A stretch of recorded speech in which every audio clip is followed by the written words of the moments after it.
I'm standing here looking at my own hand. My health bar says 31 trillion. My passive skill normally heals me 1% every second, but this place is cutting that in half. So now I only get 0.5% per second. That's still 15.5 billion health back every second. So honestly, it doesn't bother me much.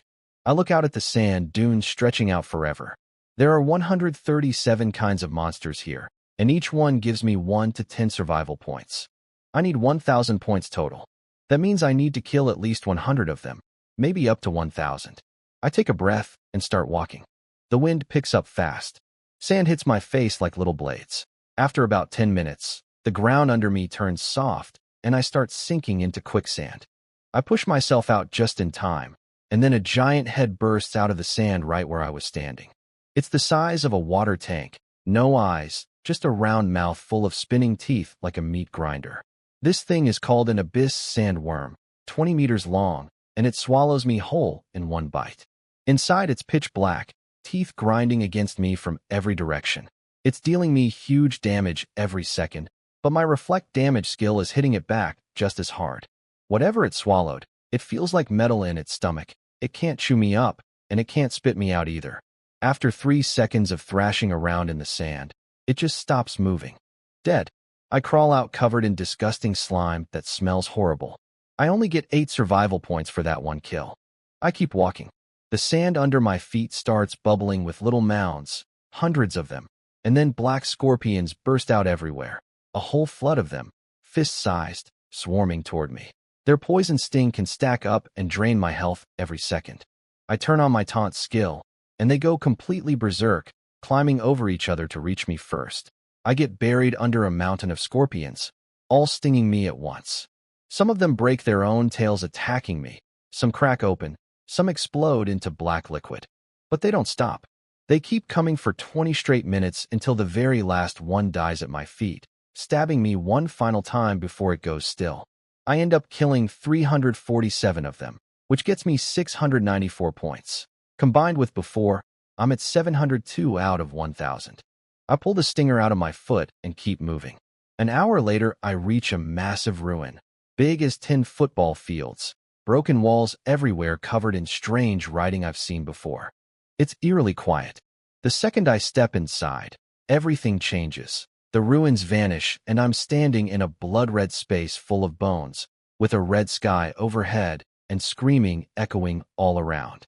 Ghostly see-through figures pour out from every direction, men, women, old, young, faces blurry except for their burning red eyes. These are sand wraiths, and their special skill has a 1% chance of instantly killing me outright, unless I'm strong enough compared to them, which thankfully I am. I turn on my taunt, and they swarm me like maniacs, clawing at me with attacks that ignore defense completely. Every single hit deals real damage, but every time one of them hits me, its arm breaks off from the reflected damage. 2 hits, both arms gone. 10 hits, half its body crumbles. I just stand there and let hundreds of them tear into me.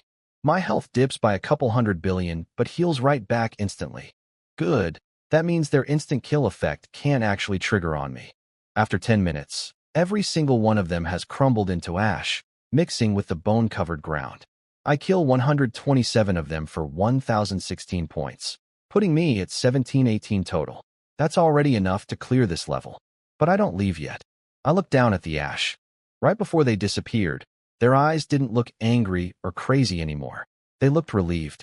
I shake it off and keep walking deeper into the ruins.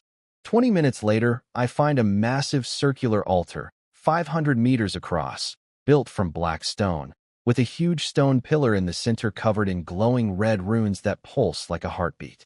Crouched at the base of the pillar is a figure made entirely of shifting sand. It stands up, 5 meters tall, like a walking sand dune, and tells me it's the guardian of this place. To move on, I have to beat it. It points behind me, and the ruins disappear, replaced by an endless sea of sand filled with countless sand wraiths crawling out, all watching me with those same red eyes. The guardian explains the rule. These wraiths won't attack me themselves, but they'll watch the fight. Every hit I take, they'll laugh. Every time I fall, they'll cheer. And once I'm finally dead, they'll tear my body apart and eat it. It asks if I'm ready. I don't answer. I just activate my taunt skill. The sand guardian's whole body shudders like something just hit it hard. It looks at me, confused, and asks what I just did. I don't answer that either. I just take a step forward. It roars and charges, punching me dead in the chest. The hit lands, but my reflect damage shatters its fist into sand instantly. It keeps attacking anyway. Punches, kicks, headbutts, body slams, and every single attack ends the same way. That body part shatters into sand. It just keeps reforming itself and attacking again and again, breaking apart over and over.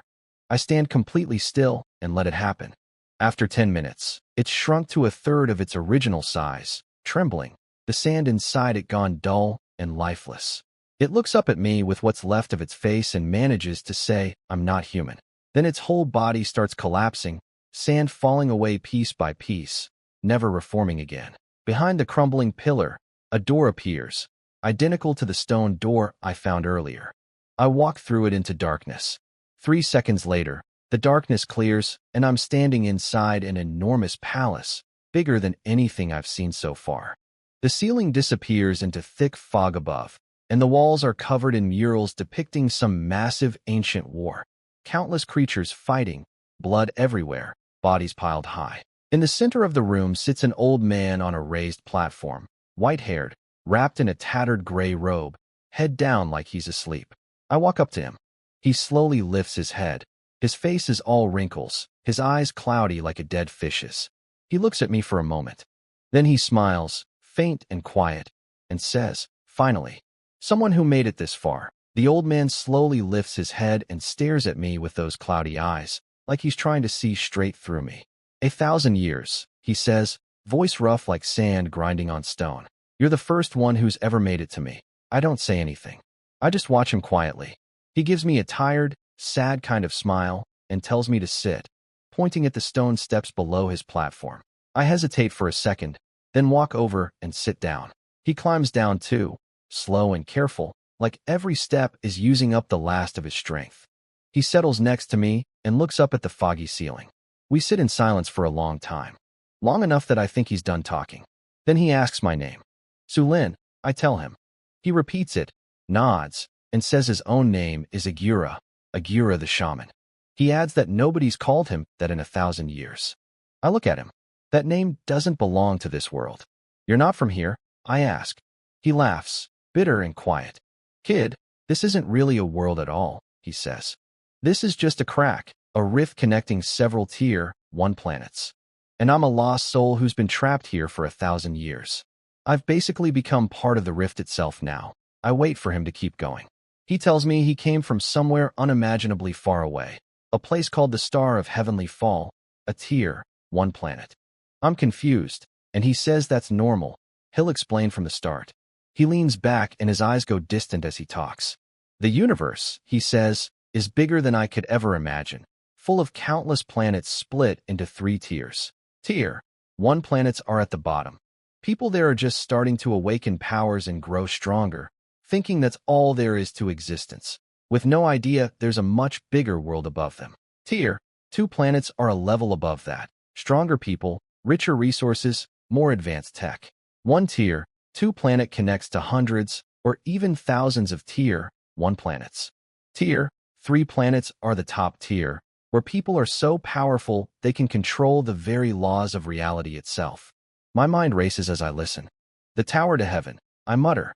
He nods. "Exactly. The tower is a passage, a path created by the will of the world." "Will of the world? Think of it as the rules of this universe itself," he explains.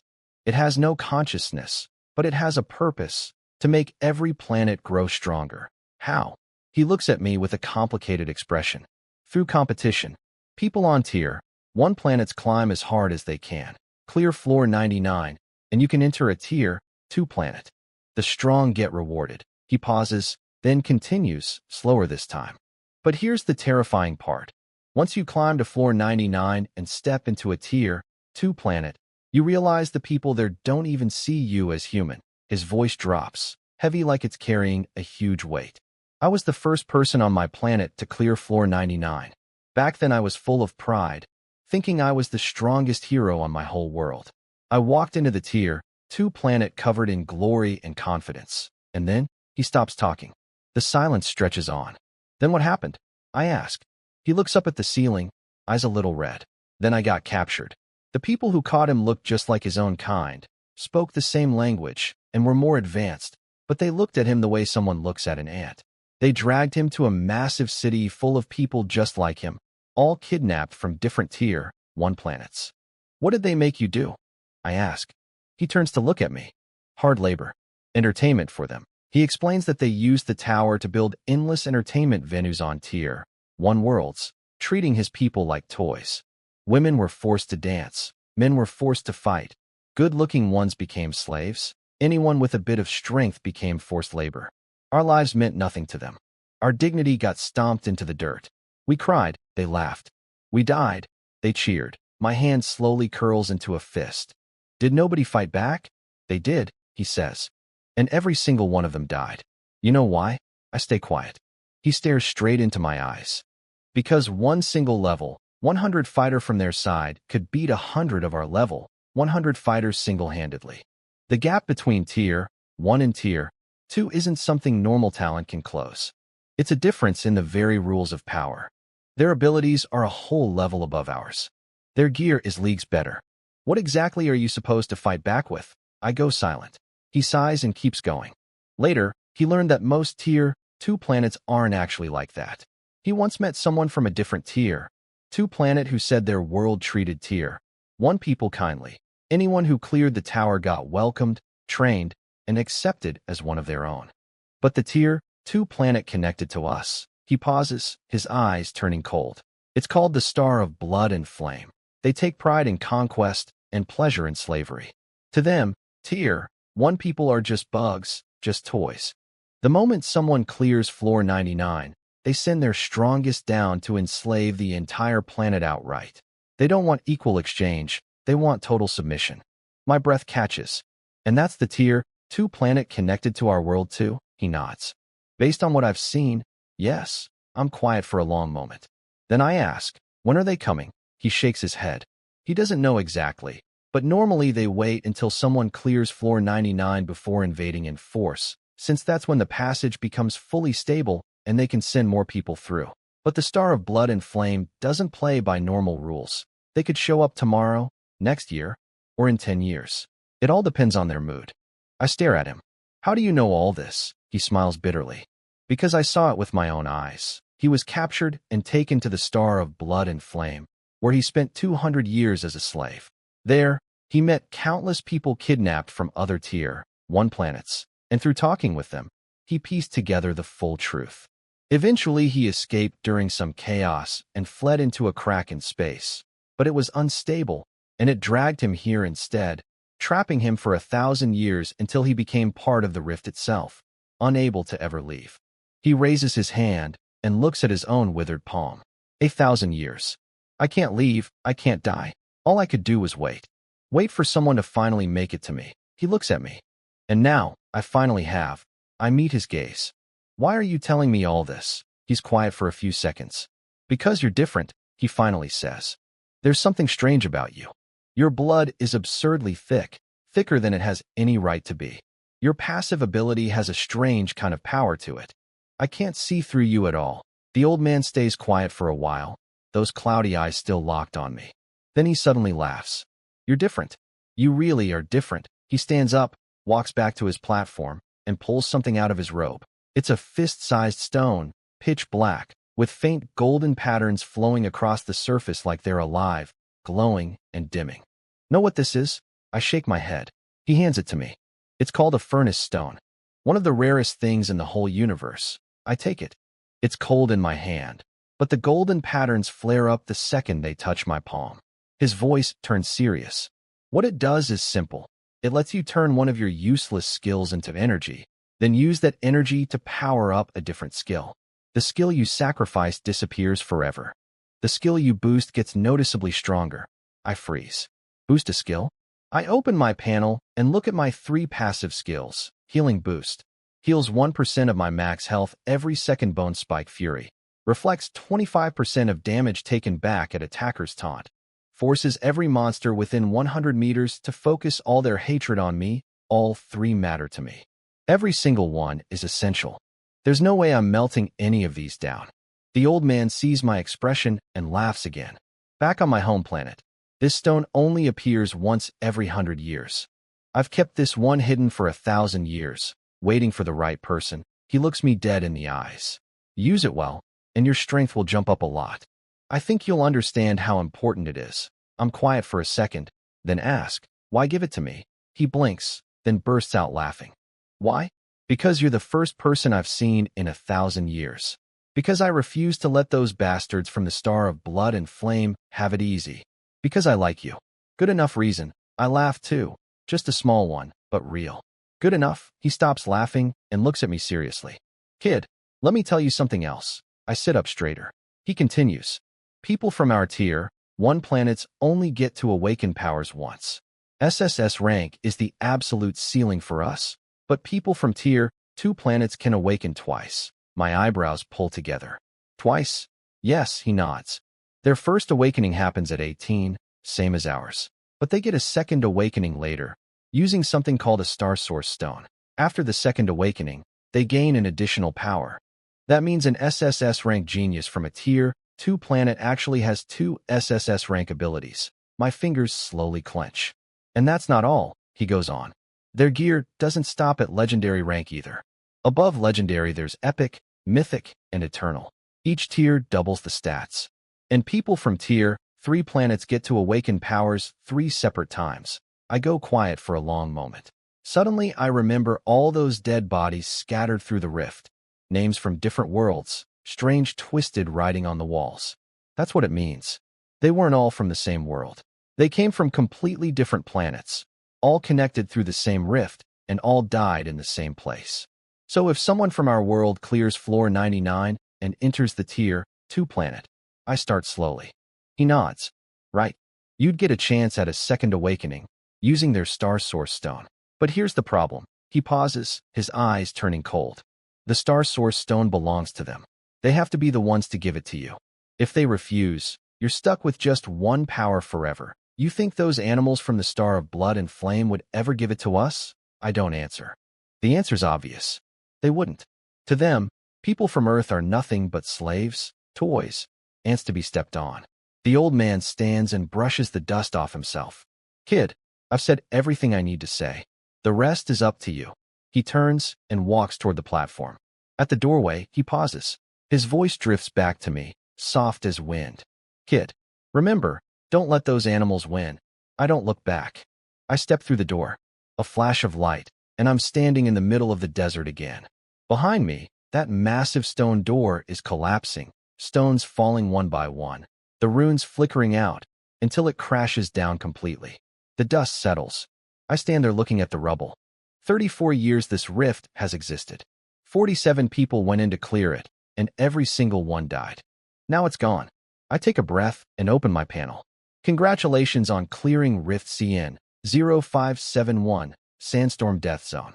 I look down at the black stone in my hand. The golden patterns are still flowing slowly across the surface, warm to the touch, almost alive. Item description for the furnace stone. Converts one acquired skill into energy to power up another skill. The converted skill disappears permanently. The boosted skill gains a noticeable strength increase. I stare at that line for a few seconds. A noticeable strength increase. I open my panel again and look at my taunt skill. I got this one back in the Frost Tomb. It forces every monster within 100 meters to lock onto main. Paired with Bone Spike Fury, it's basically a monster clearing machine. That combo is the entire reason I farmed 2 billion points today. Can't touch that one. Next I look at Bone Spike Fury. Reflecting 25% of damage is my main source of offense right now.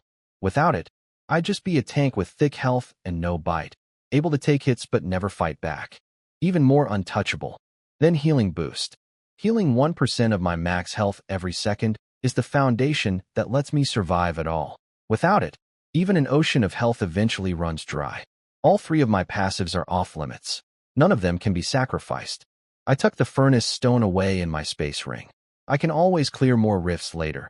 If I pick up a useless skill reward somewhere, I can melt it down to boost one of these 3. The second and third passives are strong enough for now, so if I'm boosting anything, I'll boost the first one first. Once that's maxed, I'll move to the second, then the third. I look up at the sky. The sun's near its peak, probably around 11 or noon. I spent 24 hours inside that rift, but only 1 hour passed out here.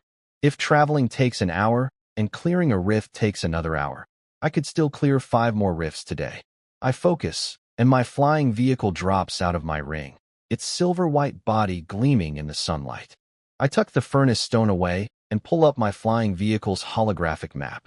Around Night City, there are still 2 level 10 rifts left, Inferno Hell and Shadow Maze. But both entrances have people camped out front.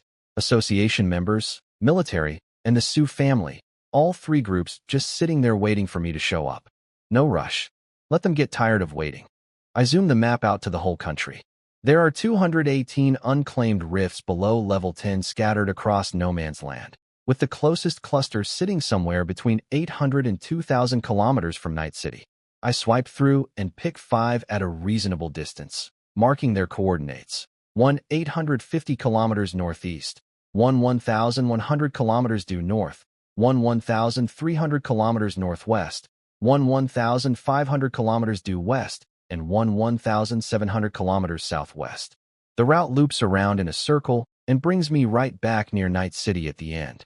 I close the map and fire up the vehicle. The silver-white body shoots into the sky and punches through the clouds.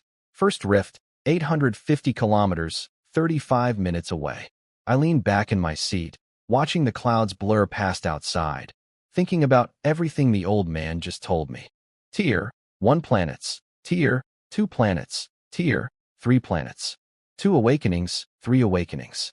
Epic gear, mythic gear, eternal gear. And that star of blood and flame. A bunch of monsters who enjoy slavery as entertainment. I close my eyes and take a breath. No point rushing this. First, I clear all 218 rifts. 35 minutes later, the vehicle starts slowing down. Below me is a stretch of snow-capped mountains, the peaks covered in snow that never melts, blinding white in the sunlight. This is Rift CN 0612, the Frozen Abyss, my second rift of the day. I land the vehicle in a mountain hollow, store it away, and walk the rest of the way on foot. After 10 minutes, I spot the rift, a frozen canyon entrance sealed with thick ice, and frozen inside that ice are countless bodies, human and monster alike, some unrecognizable. They're frozen in whatever pose they died in, some mid-run, some kneeling, some with their heads tilted back and mouths open in a silent scream. The mechanical voice speaks in my head. Welcome to the Frozen Abyss. Level limit, below 10. Time existing, 41 years. Total entrance, approximately 83. Survivors, 0. I step into the ice. An hour and 10 minutes later, I walk back out, covered in ice chips, my hair and eyebrows turned completely white, looking like a popsicle fresh out of the freezer. Behind me, the frozen canyon collapses, ice crashing down block by block until it all comes down with one final crash. I brush the ice off myself and open my panel. Congratulations on clearing Rift CN 0612, Frozen Abyss. Reward. Choose one of the following 4 passive skills. Ice Armor. Passive 10% chance when hit to form an ice shell that absorbs 50% damage on the next 3 attacks. Lasts 10 seconds, 30-second cooldown. Frost Breath. Active breathe-out freezing mist dealing 50,000 ice damage per second for 5 seconds, 20-meter range, 10-minute cooldown. Frost Step. Active instantly dash 50 meters forward, leaving a frost trail for 10 seconds that slows enemies stepping on it by 50%. 5-minute cooldown. Extreme Cold Resistance. Passive 80% immunity to ice damage, plus a 5% chance to freeze any attacker using ice damage for 3 seconds. I go through them one by one. First, Ice Armor. Absorbs 50% damage on 3 hits. Sounds decent, but defense is the one thing I'm not short on right now. And a 10% trigger chance is way too low to actually rely on. My health pool already does a better job of keeping me alive. Second, Frost Breath. 50,000 damage per second for 5 seconds, 250,000 total. For where I'm at now, that's basically nothing. My reflect damage alone deals tens or hundreds of thousands per hit. Third, Frost Step. A 50-meter dash that slows enemies. Mildly useful, but not much. I already have my taunt skill, so monsters come to me. I don't need to chase anyone down. Fourth, extreme cold resistance. 80% immunity to ice damage. This one catches my attention. I've got thick health right now, but zero elemental resistance. If I ever run into a monster built entirely around elemental attacks, it won't hurt much, but it'll be annoying. 80% ice immunity basically means any ice-type monster's attacks will feel like a tickle from now on. And the real kicker is that last part. A 5% chance to freeze whatever hits me with ice damage for 3 seconds. That's actually interesting. 5% isn't a huge number, but it's passive. I don't have to do anything. It just triggers on its own. I think it over and pick the fourth one. I'll hold on to this passive for now, and if some emergency ever calls for boosting one of my other passives instead, I can always melt this one down later. You have selected Extreme Cold Resistance, passive. Gained 80% immunity to ice damage. 5% chance to freeze an ice-type attacker for 3 seconds. A new line appears on my panel, and I feel a cold rush of power surge through my body for a moment before it fades. I stretch my arms and legs and head back toward my vehicle. Next rift, due north, 1,100 kilometers away. 40 minutes later, I reach my third rift of the day. The vehicle lands on a black gravel plain. Nothing grows here, just black rocks with a weird metallic shine, clinking together in the wind like tiny bells.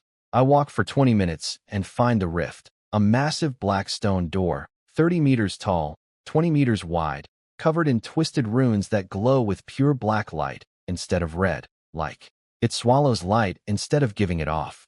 Bones are scattered everywhere around it, some turned to dust, some still fully intact, surrounded by abandoned weapons, armor, and rings standing out against the black rock. The voice in my head says, "Welcome to Blackstone Hell. Level limit, below 10. Time existing, 53 years. Total entrance, approximately 76. Survivors, 0. I push the door open. An hour and 7 minutes later, I walk out completely covered in black soot, my clothes filthy, my face streaked black and white like a coal miner who just crawled out of a mine. The door behind me collapses, the black runes flickering out for good. I brush myself off and open my panel. Congratulations on clearing Rift CN 0627, Blackstone Hell. Reward. Choose one of the following 4 skills. Blackstone Shield. Active summons rock fragments around you for 30 seconds, each fragment blocking 1 hit. Up to 10 hits total. 1 hour cooldown. Gravity Suppression. Active releases a 50-meter gravity field centered on you, slowing all enemies' movement by 70% and attack speed by 50% for 10 seconds. 30-minute cooldown. Shadow Step. Active vanish into the shadows and become invisible for 10 minutes. Attacking or being attacked breaks the invisibility. 1 hour cooldown. Blackstone Golem. Active summon a golem to fight for you for 10 minutes. Stats. 1 million health, 100,000 attack, with heavy strike and taunt skills. 2 hour cooldown. I go through them. First, Blackstone Shield. Blocking 10 hits with a 1 hour cooldown. For someone with as much health as me, 10 hits is basically nothing. I take thousands of hits per fight. 10 doesn't even register. Second, Gravity Suppression. A group slow effect, great for team fights. But I'm always solo, and I've already got taunt. I don't need this. Third, Shadow Step. My eyes stop on this one. 10 minutes of invisibility. If I turn this on right before leaving a rift, nobody outside should be able to see me when I come out. And even if the rift closes behind me, they still won't find me. Fourth, Blackstone Golem. Decent stats for a level, 10 rift on paper, 1 million health, 100,000 attack, but the monsters I'm fighting now hit for millions per attack. Sending this thing in would just be feeding it to the slaughter. I think it over and pick the third one. You have selected Shadow Step, active. Gained. Instantly vanish into shadow, becoming invisible for 10 minutes. Attacking or being attacked breaks invisibility. 1 hour cooldown. A new skill icon appears on my panel. I focus, and I vanish on the spot. Completely gone, not even a shadow left behind. I look down at my own hand and see nothing. I wave my hand in front of my face. Nothing. I take a step forward, and my footsteps make no sound at all, like walking on cotton. I cancel the invisibility and reappear, the corner of my mouth curling up slightly. Nice skill. I head back to my vehicle for the next one. 50 minutes later, The vehicle lands in a stretch of red desert, my fourth rift of the day. The sand here is blood red. The wind kicks up red dust that paints the whole sky a dark crimson. In the distance, giant stone pillars rise out of the sand like ruins from some ancient civilization. I walk for an hour before I finally spot the rift, a massive pyramid, at least 200 meters tall, built from blood-red stone. On its face is a stone door carved with a giant eye weeping tears of blood. Bones are scattered everywhere, hundreds of them at least, some still dressed in tattered clothes, some still wearing gear, all standing out starkly against the red sand. The voice speaks, "Welcome to the Blood Sand Labyrinth City. Level limit, below 10. Time existing, 67 years. Total entrance, approximately 107. Survivors, 0. I push the door open. An hour and 15 minutes later, I walk out of the pyramid drenched in sweat, my clothes soaked through. It was like a sauna in there. I almost thought I'd get steamed alive. Behind me, the pyramid starts collapsing, blood-red stones falling block by block until it's nothing but rubble. I wipe the sweat off and open my panel. Congratulations on clearing Rift CN 0641, Blood Sand Labyrinth City. Reward. Choose one of the following 4 skills. Blood Sand Fury, passive for every 10% of health lost. Attack power increases by 20%, stacking up to 5 times, meaning losing 50% health gives a 100%. Attack Boost. Sand Stealth, active instantly merge into the sand and move underground for 30 seconds, immune to all physical attacks during that time, but unable to attack anyone. 30-minute cooldown. Blood Sacrifice. Active consume 10% of your current health to deal damage equal to 200% of that lost health to all enemies within 50 meters. 10-minute cooldown. Sandstorm Eye. Active summon a sandstorm eye at a target location for 60 seconds, continuously dealing 20,000 damage per second to enemies in range and reducing their accuracy by 30%. 1 hour cooldown. I go through them all. First, Blood Sand Fury. Good for most people, but my health pool is way too thick. Losing 50% of my health means losing over 1 trillion. No monster I've faced can deal that much damage to me. And since I deal damage through reflection anyway, a raw attack boost doesn't help much. Second, Sand Stealth. 30 seconds of underground movement, immune to physical attacks. Sounds okay, but it's only useful for running away, and I already have invisibility for that. Feels redundant. Third, Blood Sacrifice. My eyes stop here. Spend 10% of my current health to deal 200% of that amount as damage to everything within 50 meters. My health right now is 31 trillion. 10% of that is 3.1 trillion. 200% damage from that is 6.2 trillion, dealt to everything around me within 50 meters. This one's actually great. My reflect damage is passive, meaning I can't use it to attack first. This is an active skill, which means I'd finally have a way to strike first instead of just waiting to get hit. The only catch is spending 10% of my current health. 3.1 trillion sounds like a lot, but with my 1% per second healing passive, I'd fill that back up in just 10 seconds. I take a breath and pick the third one without hesitation. You have selected Blood Sacrifice, active. Gained. Consume 10% of current health to deal damage equal to 200% of that amount to all enemies within 50 meters. 10-minute cooldown. A blood-red skill icon appears on my panel. I stare at it for a few seconds, then grin slowly. Now I finally have a way to deal damage on my own terms. I close the panel and head back to my vehicle. 40 minutes later, I reach my 5th rift of the day. The vehicle lands in a swamp. Everything here is mud and stagnant water, the air thick with rot. Dead trees lean every direction, covered in black mold. Bubbles pop in the murky water, each one releasing another wave of stench. I trudge through the mud for half an hour and find the rift, a massive swamp whirlpool, 100 meters across, with a pitch-black hole at the center that seems bottomless. The water around the edge is poison green, covered in bloated bodies, human, monster, and some I can't even identify, some already rotting down to the bone. The voice says, "Welcome to the putrid swamp. Level limit, below 10. Time existing, 72 years. Total entrance, approximately 158. Survivors, 0. I take a deep breath, immediately regret it, pinch my nose, and jump into the whirlpool. An hour and 8 minutes later, I climb out completely covered in green slime, weeds stuck in my hair, my clothes covered in something I don't even want to identify. I smell so bad I almost gag myself. Behind me, the whirlpool shrinks down and disappears with a final pop, leaving nothing but a calm swamp. I find a clean puddle, wash myself off, and open my panel. Congratulations on clearing Rift CN 0653, Putrid Swamp. Reward. Choose one of the following 4 skills. Rotten Poison Body. Passive 20% chance to poison attackers on physical hits, dealing 10,000 damage per second for 10 seconds. Stacking. Healing Touch.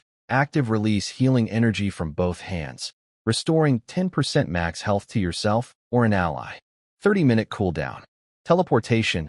Active instantly teleport to a target location up to 1,000 meters away. Usable in combat. 1 hour cooldown. Swamp Domain.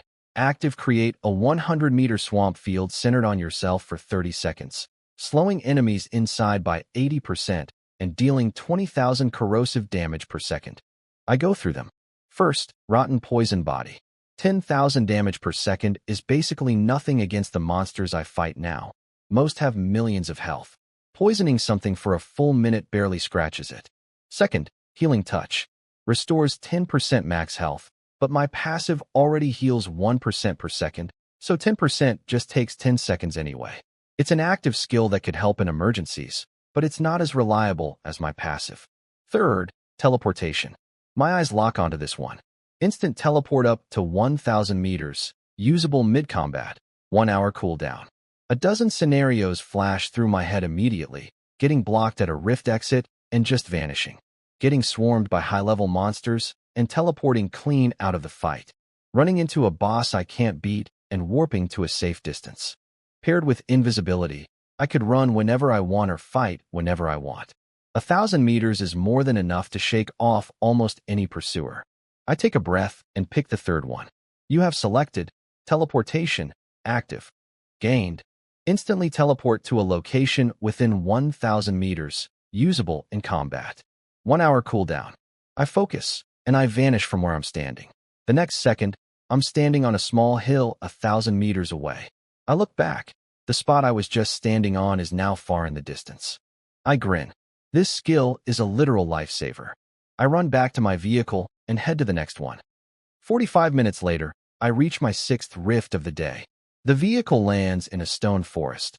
Weird rock formations everywhere, some shaped like people, some like animals, some like trees, packed densely together. The stones are carved with strange symbols, suns, moons, eyes, hands, and other markings I can't make sense of.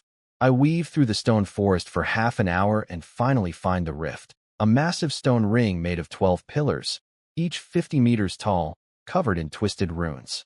At the center is a black hole radiating a strange, unsettling energy. The voice says, "Welcome to the Stone Forest Labyrinth. Level limit, below 10. Time existing, 48 years. Total entrance, approximately 97. Survivors, 0. I step into the ring. An hour and 12 minutes later, I walk out with my hair a complete mess, covered in dust, looking rough, but with sharp, bright eyes. Behind me, the stone pillars collapse one after another until they all crash down into rubble. I brush the dust off and open my panel. Congratulations on clearing Rift CN 0668, Stone Forest Labyrinth. Reward. Choose one of the following 4 passive skills. Stone Skin. Passive permanently increases defense by 10%, with a 1% chance to fully block any attack. Petrifying Gaze.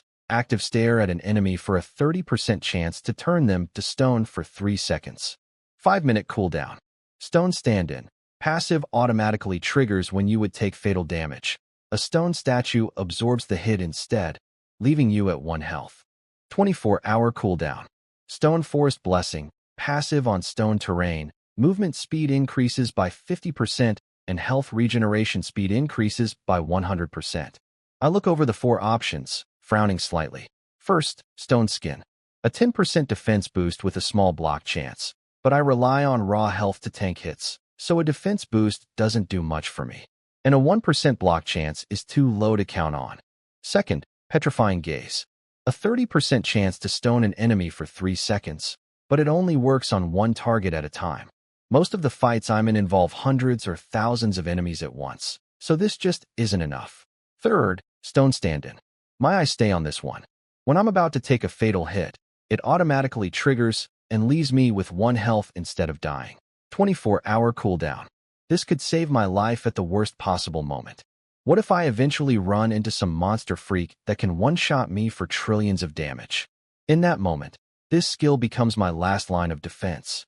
A 24-hour cooldown means I only get 1 use per day, but 1 use is all it takes to survive a situation that should have killed me. I hesitate for a few seconds, then pick the third one anyway. You have selected Stone Stand-In, passive, gained, automatically triggers on fatal damage, leaving you at 1 health instead. 24-hour cooldown. A gray statue icon appears on my panel. I stare at it for a few seconds, then close the screen. I check the time, already 8 p.m. Time to head back to Night City. By the time I get back to Peace Inn, it's late at night. Not that night really means much in Night City, since the rock ceiling overhead always stays the same dull gray and the neon lights never stop flashing. Still, the streets have cleared out a lot. The association people, the military, and the Sioux family spies have all retreated into roadside shops for drinks and late-night snacks. I walk into the inn. The old man at the counter is dozing off as usual. He cracks an eye open at the sound of the door, sees it's just the plain-looking middle-aged guy renting a room, and goes right back to sleep. I head upstairs, into my room, and shut the door. My jacket is soaked in a disgusting mix of smells from 6 different rifts today. Ice, fire, sand, swamp, all blended together into something almost unbearable. I peel it off and toss it straight into the trash, take a quick shower, then pull a clean set of clothes from my ring and change. I sit on the bed, take a breath, and open my personal panel. Looking at the long list of skills now stacked up, it almost feels unreal. Name, Su Lin, disguised, level, 10 health, 31 trillion, base 1000 by 100 million, plus gear times 30, 000 times 100 million, attack, 2000, base 1000 ring 1000 power. Boosts max health by a factor of 100 million, passive 1. Healing boost, health tier, heals 1% of max health per second passive 2. Bone Spike Fury, reflects 25% of damage taken back at the attacker passive 3. Taunt, forces every monster within 100 meters to lock onto me with relentless hostility passive 4. Extreme cold resistance, 80% immunity to ice damage, 5% chance to freeze ice attackers for 3 seconds passive 5. Stone Stand-In, triggers automatically on fatal damage, leaving me at 1 health. 24-hour cooldown active 1. Shadow Step, invisibility for 10 minutes, breaks on attacking or being attacked. 1 hour cooldown active 2. Blood Sacrifice, spend 10% current health to deal 200% of that as damage to everyone. Within 50 meters, 10-minute cooldown active 3. Teleportation, instant teleport up to 1,000 meters, usable in combat. 1 hour cooldown items. Invisible Mask, unique, high-tier space ring, 1,000 cubic meters, points, 520 million. I stare at my 3 active skills and grin slowly. Shadow Step, the ultimate escape tool. Teleportation, an even better escape tool. Blood Sacrifice, finally, a way to deal damage on my own terms. Here's where I'm at now. I turn on Taunt, stand in the middle of a monster swarm, let them all bite me, and they die from reflect damage. If something doesn't engage me directly, I just drop a Blood Sacrifice for 6.2 trillion damage. And if I ever run into something I genuinely can't beat, I go invisible, teleport away, change my appearance, and reappear somewhere else entirely. Nobody could ever guess where I ended up. If I somehow get caught off guard or take a hit that should kill me, Stone Stand-In kicks in automatically, blocks the fatal blow, and I can immediately vanish and teleport out before anyone even processes what happened. Perfect, I mutter to myself. Then a notification flashes across my panel. Breaking news, 6th level, 10 rifts in the unclaimed zone shut down in a row. Suspected to be the work of one person. I blink and tap it open. Official Rift Management Bureau statement. Between 1 p.m. and 7 p.m. today, 6th level, 10 rifts across the country were closed one after another. CN, 0612 Frozen Abyss, CN 0627 Blackstone Hell, CN 0641 Blood Sand Labyrinth City, CN 0653 Putrid Swamp, CN 0668 Stone Forest Labyrinth, and CN 0571 Sandstorm Death Zone. Combined, these 6 rifts had existed for 325 years and claimed 568 lives with 0 survivors before today, until one single person cleared and closed all 6. This marks the first time in our nation's history that a single individual has closed multiple rifts in succession. Issued for public awareness. The comments are already exploding. What the hell? 6? In one day, 568 people died in those, and she cleared every single one. Has to be that mystery woman. The one from Night City. Wait, but didn't Night City still have 2 rifts left? Why'd she go all the way out to the unclaimed zone? Are you dumb? 3 different factions are camped outside Night City's rifts. Of course she went to the unclaimed zone instead. 6 rifts in one day? What kind of monster is this? I did the math. Roughly an hour and a half per rift. That means she goes in, clears it, comes out, flies to the next one, 0 downtime in between. Does she even need to rest? You wouldn't understand a top-tier player's life. My only question left is, who actually is she? Someone in the comments quietly posts a photo. It's a picture of me from Dragon City Academy. Captioned, y'all already know. The comment shoots straight to the top with over 1 million likes. I look at the photo of myself with no real expression on my face. Let them guess. Meanwhile, back in Night City, the association members and military are still calling out into the crowd, and Sioux family spies are still weaving through the streets. Chen Jojo stands at the window of a temporary command post, phone in hand, staring at the news. He's silent for a long moment. Then he turns to Researcher Zhou behind him and says simply, 6. Researcher Zhou adjusts his glasses, voice shaking slightly. Chairman, what does this mean? Chen Jojo says slowly. It means we've still been underestimating her. 6 rifts in one day. Each one killed dozens, even hundreds of people before her. She goes in, comes out, goes in again, comes out again. No downtime at all. Her actual strength is far beyond anything we imagined. Researcher Zhou swallows hard. So, who exactly is she? Chen Jojo doesn't answer. He just looks out the window, his expression complicated. Whoever she is, he finally says, she's humanity's hope. At the Sioux family's temporary base, a spy rushes in and hands a phone to a middle-aged man sitting at the head of the room. A trusted aide of Su Jintian's, surnamed Qian, level 70, in charge of this whole capture operation. Qian reads the news, and his expression darkens. 6, he stands, paces the room twice, then stops. Send more people. To the unclaimed zone. I want every single level. 10 rift entrance watched. I refuse to believe she can hide forever. The spy hesitates. Sir, the unclaimed zone is massive, and there are so many rifts, our manpower won't. Then hire more. Qian snaps. The family head said it himself. Bring her back alive or dead, doesn't matter. Points are not a problem. The spy nods. Understood. At military command, General Zheng sits in his chair reading the same news, grinning ear to ear. Good, good, good. He slaps his knee. 6 rifts. In one single day? This little girl is something else. An aide beside him says quietly. General, Chairman Chen's people are asking if we should send our own forces too. Send what? General Zheng shoots him a look. She's clearing 6 rifts a day specifically because she doesn't want to be found. Why would we send people to get in her way? He stands and walks to the window. We just wait. Once she's done clearing, she'll show herself eventually. Sunday, 7 a.m. A massive crowd gathers in front of the tower to heaven in Heaven Dome City. Today, Su Jintian attempts to clear floor 89. If he succeeds, he'll become the first level, 90 powerhouse in human history. His family watches from the platform. His wife, Lin Wanqing, holding back tears, his daughters Su Yao, Su Ling, and Su Xiaoxiao cheering him on, and his son Su Chun looking up at him with admiration and worry. Representatives from major families, the Wang family, the Yi family, the Zhou family, all watch from the crowd with mixed expressions.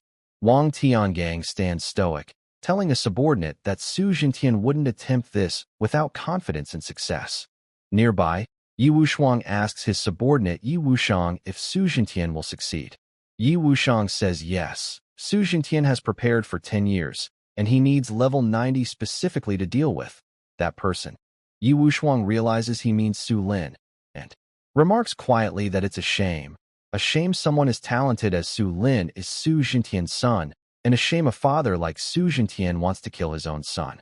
At 7:30, the massive light portal to the tower activates. Su Jintian says goodbye to his family and steps through. The crowd waits anxiously as the portal stays dark for a full hour. Then it flares back to life. Su Jintian steps out, bloodied, his clothes torn, a deep wound across his chest, but alive. He's cleared floor 89, becoming the first level 90 human in history. The crowd erupts. Reporters swarm. Wang Tiangang watches with a complicated expression before quietly leaving with his people. Su Jintian's family rushes to embrace him.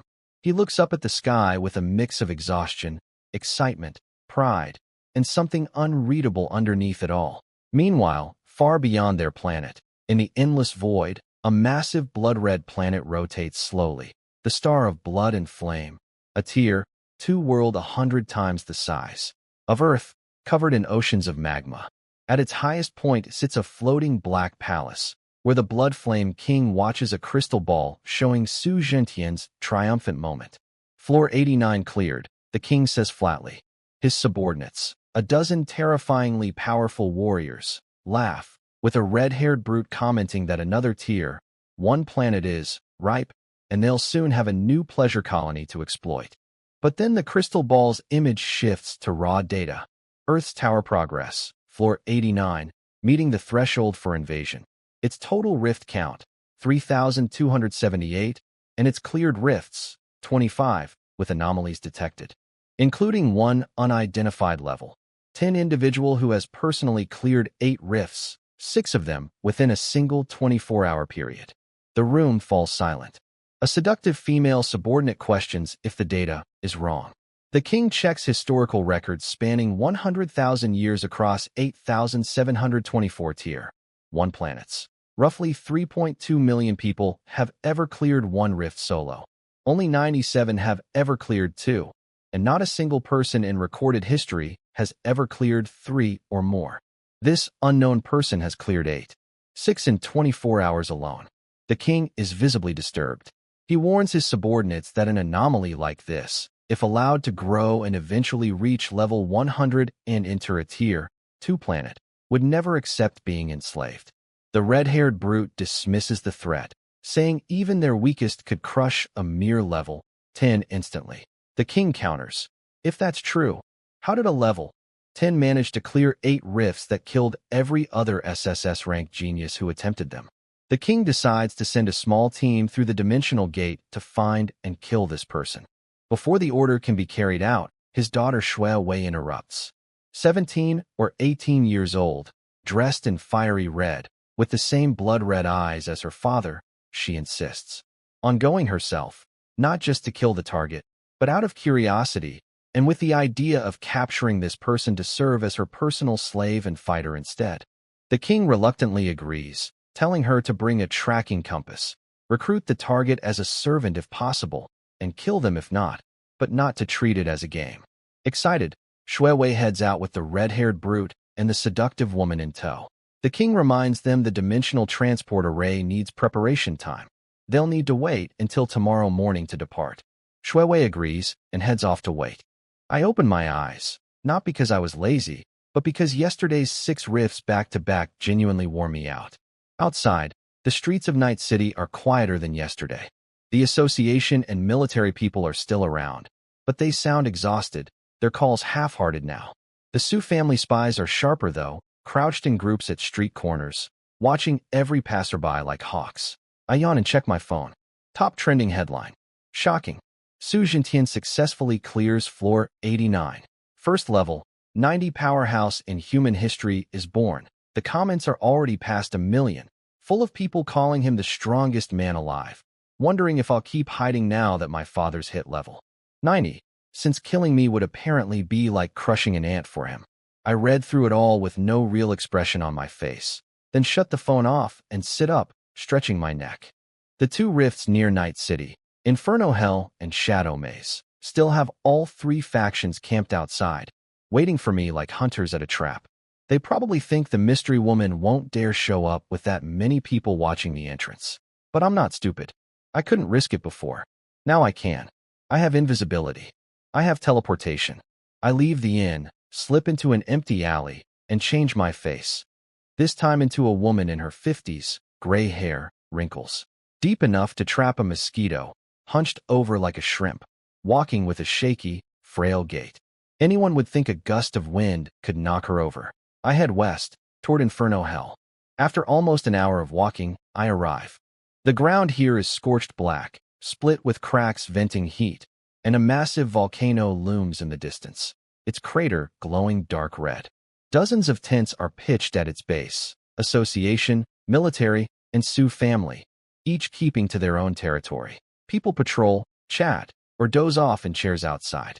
Beside the volcano's mouth is a huge rift, its edges glowing red like heated iron, the entrance to Inferno Hell. I study the setup from a distance. About 20 association members led by a level 50. About 20 military, led by a tougher level 55. Fewer Sioux family members, maybe a dozen, but their leader is level 60. 3 guards sit right at the entrance, eyes locked on the rift without blinking. I slip into a dead tree grove nearby, make sure no one's watching, and activate Shadow Step. I vanish instantly. I look down, can't see my own hands. I take a step, silent. 10 minutes of invisibility. Enough. I walk toward the entrance. As I pass the 3 guards, the level 60 Sioux family expert suddenly stiffens, frowning, glancing toward exactly where I'm standing. I freeze in place. He stares for a few seconds, then shakes his head and leans back in his chair. "What's wrong?" one of the association guys asks. "Nothing. Felt like someone was there," the Sioux expert says. "Probably just the wind." I walk right past him and step into the rift. A flash of red light, and I'm gone. An hour later, the rift shakes violently. Everyone leaps to their feet. What's happening? Is it collapsing? This rift's existed for 30 years. How could it just? Before anyone finishes the sentence, the rift tears open wider and wider, then vanishes completely with a final crash, leaving nothing but a smooth, untouched cliff face. Not even a scratch. Dead silence. Everyone stands there, mouths open, frozen like statues. The level 60 expert snaps out of it first. Someone went in. Someone cleared it. Where are they? Did they come out? Nobody saw anyone come out. That's impossible. If the rift closed, they have to be out here somewhere. Search. Now, they tear the area apart, digging up dirt, flipping over every rock. Nothing. Not even a shadow. I'm watching all of this from behind a small hill 100 meters away.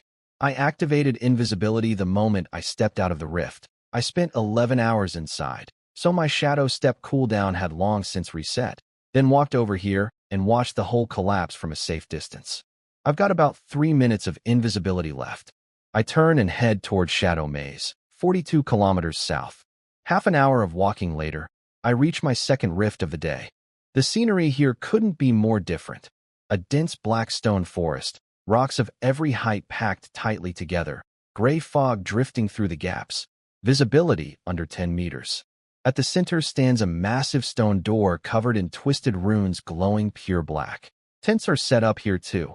Association, military, Sioux family, all present, with leaders roughly the same levels as before.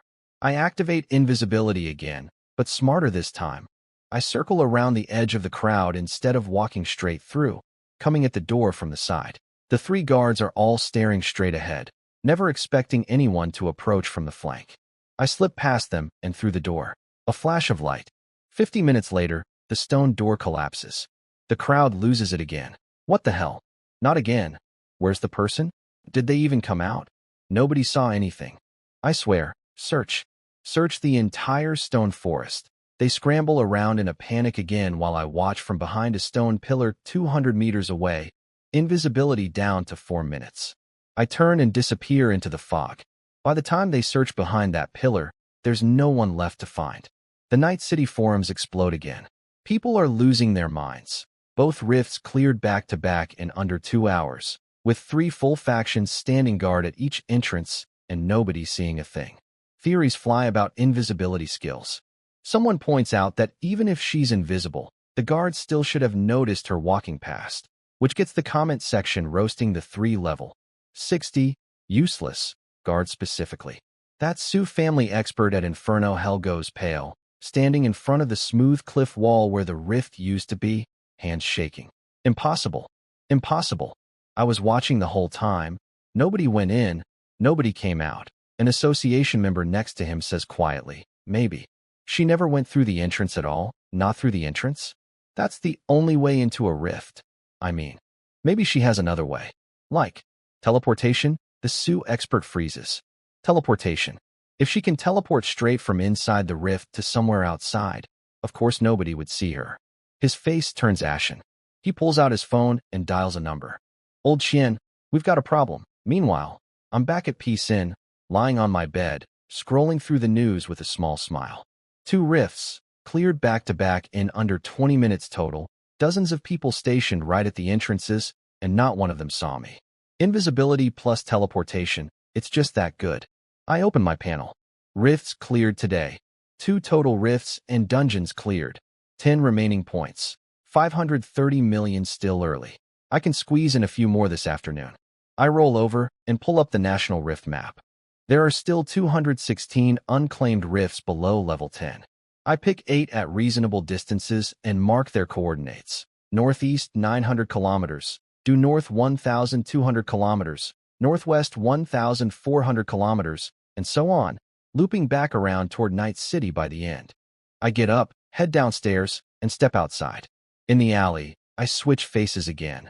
This time a man in his 30s. Release my flying vehicle and shoot up into the clouds. By 5 p.m., the Night City forums are completely flooded. Rift after rift gets reported cleared. CN 0701, CN 0712, CN 0723. All the way through CN 0789. Eventually the comments just turn into rows of ellipses because nobody knows what to say anymore. Counting the 2 from this morning, that's 10 rifts in one single day. 10. From 1 p.m. to 8 p.m., 7 hours. 8 more rifts cleared, averaging 1 per hour. Every single one of those rifts had existed for decades and killed dozens or hundreds of people each. And I just walk in, walk out, walk in again, like I'm browsing a grocery store. The Rift Management Bureau posts an official statement, just one line. Total rifts closed nationwide today, 10.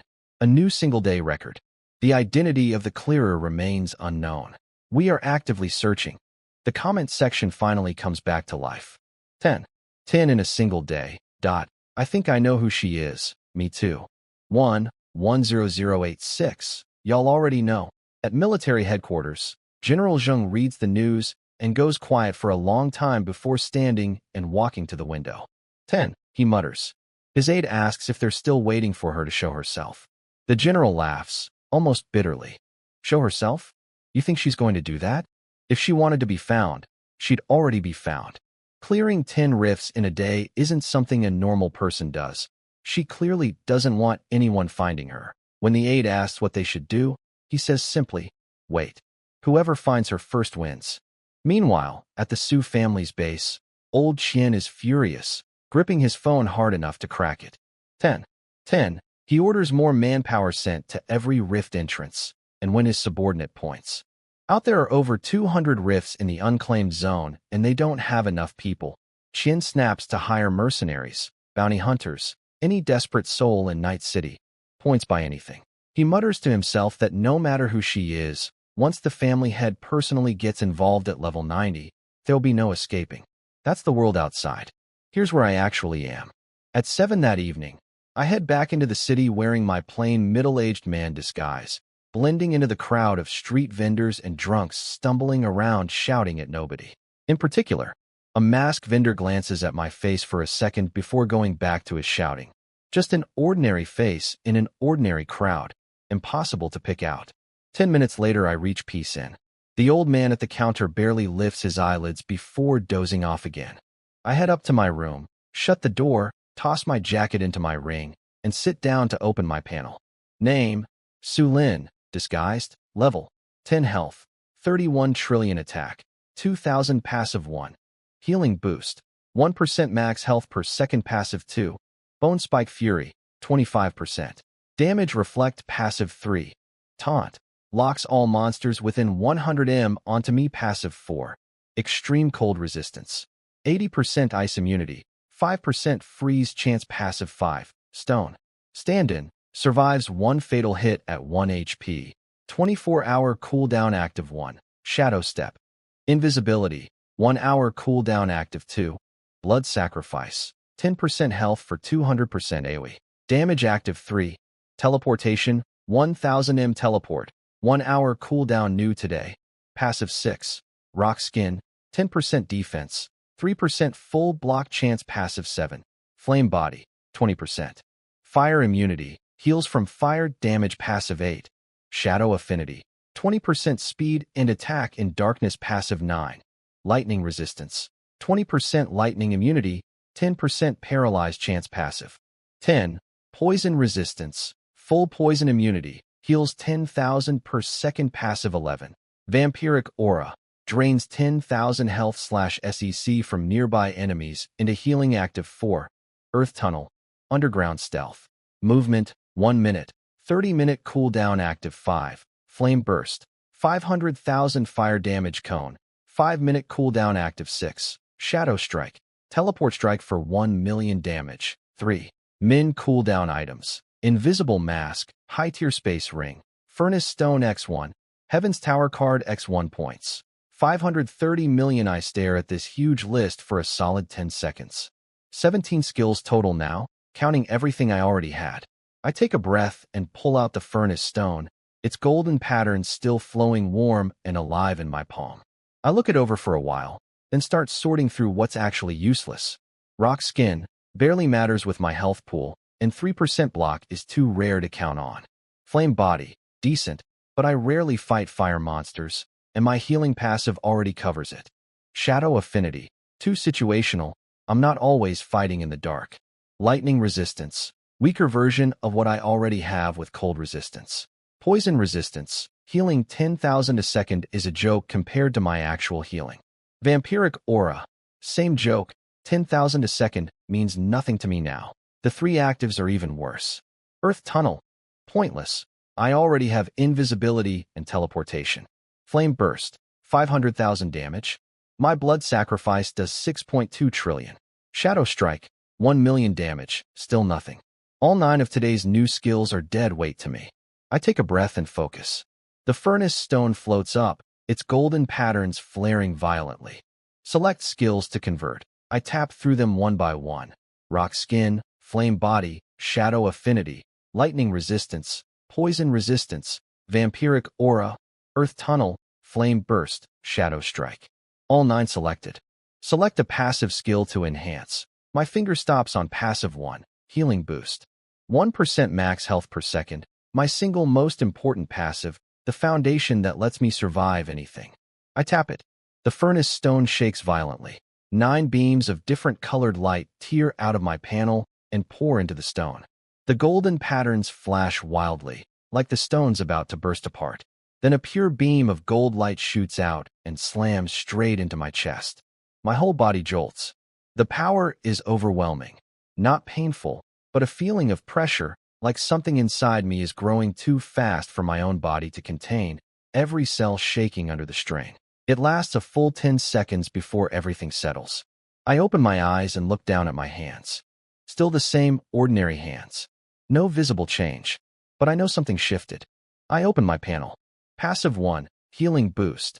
Enhancement Successful New Effect. Heals 10% of max health per second. I stare at that line for 3 full seconds. 10%. 10% of 31 trillion is 3.1 trillion. I'm healing 3.1 trillion health every single second now. I grin. There are still over 200 rifts left out there. If I melt down 90 more useless skill rewards, I could push this healing passive all the way to 100% per second. And after that, could I push my reflect damage to 100% too? Could I stretch my taunt range from 100 meters all the way out to 10,000? What would my invisibility, teleportation, or blood sacrifice look like fully maxed out? Just thinking about it is exciting. I close the panel and pull out something else from my ring, a card I picked up as a reward from one of the rifts. The moment I read its description back then, I grabbed it without hesitation. It's palm-sized, silver-white, with gold trim along the edges. The front shows a tower with 19 floors, each one glowing faintly. The back reads, Heaven's Tower Card, Tier 2 effect. Upon entering the tower, you may choose continuous clear mode. Clearing one floor lets you immediately challenge the next without exiting. Maximum continuous clear, up to floor 19. After clearing floor 19, you must exit and cannot continue further. I read it and go quiet for a moment. Normally the tower only lets you in once a week, clearing exactly one floor per visit. But with this card, I could clear 10 floors in a single run, jumping straight from level 10 to level 20, with no need to step out and wait for next week in between. At 9 p.m., the noise outside the inn gets too loud to ignore. I open the window out of curiosity. Hero, hero, hero. The chanting hits me like a wave, loud enough to rattle the window. The whole street is packed, neon lights blazing 10 times brighter than normal, people waving homemade signs that say things like, Hero, thank you, Savior. Some are crying, some are laughing, some are hugging strangers and jumping up and down. Skewer vendors are giving food away for free, shouting that today's on the house. A liquor seller drags out a dozen barrels and dumps them in the middle of the street, yelling for everyone to drink on him. People grab bowls and drink without hesitation, then keep right on chanting. Hero, hero, hero.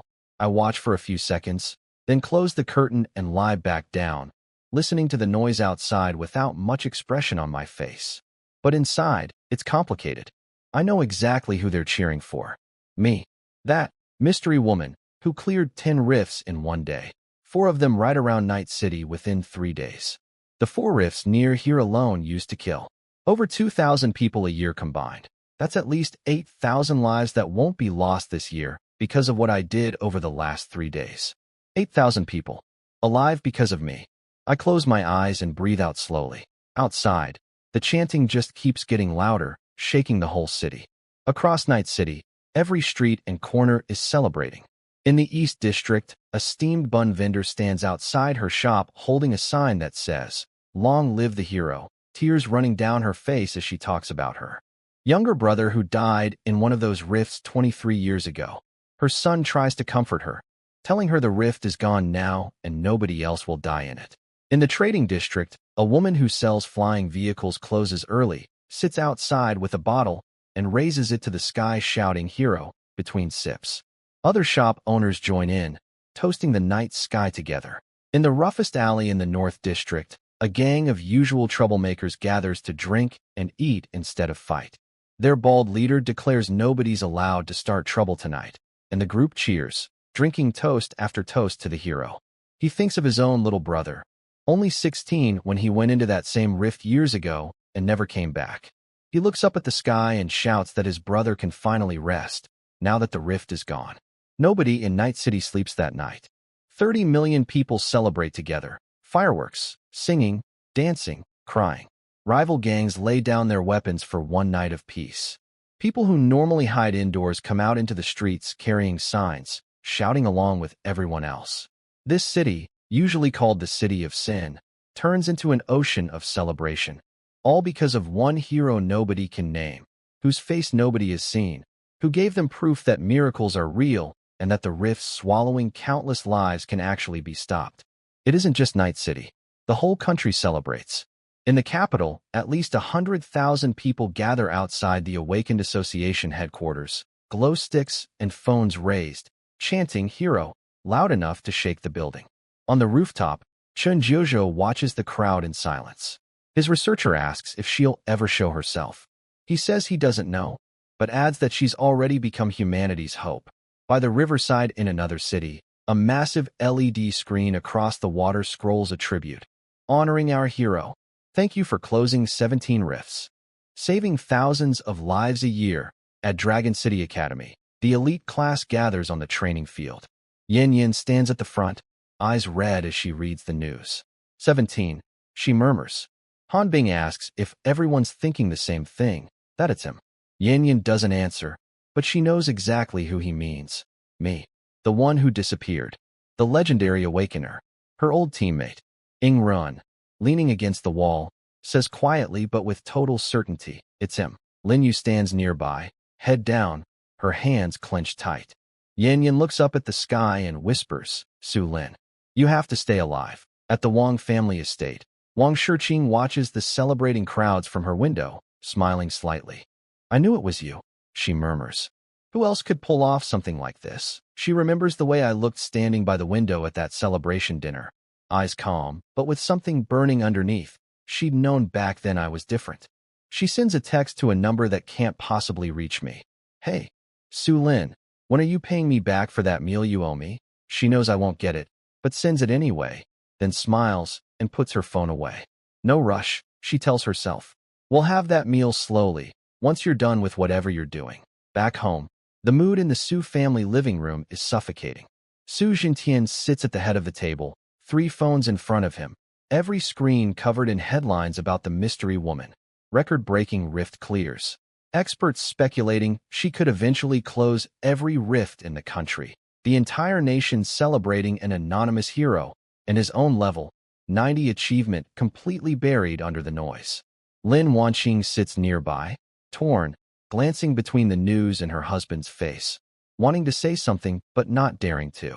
Su Yao scrolls through her phone with shaking fingers, watching every comment mention Su Lin and hero like a knife to her chest.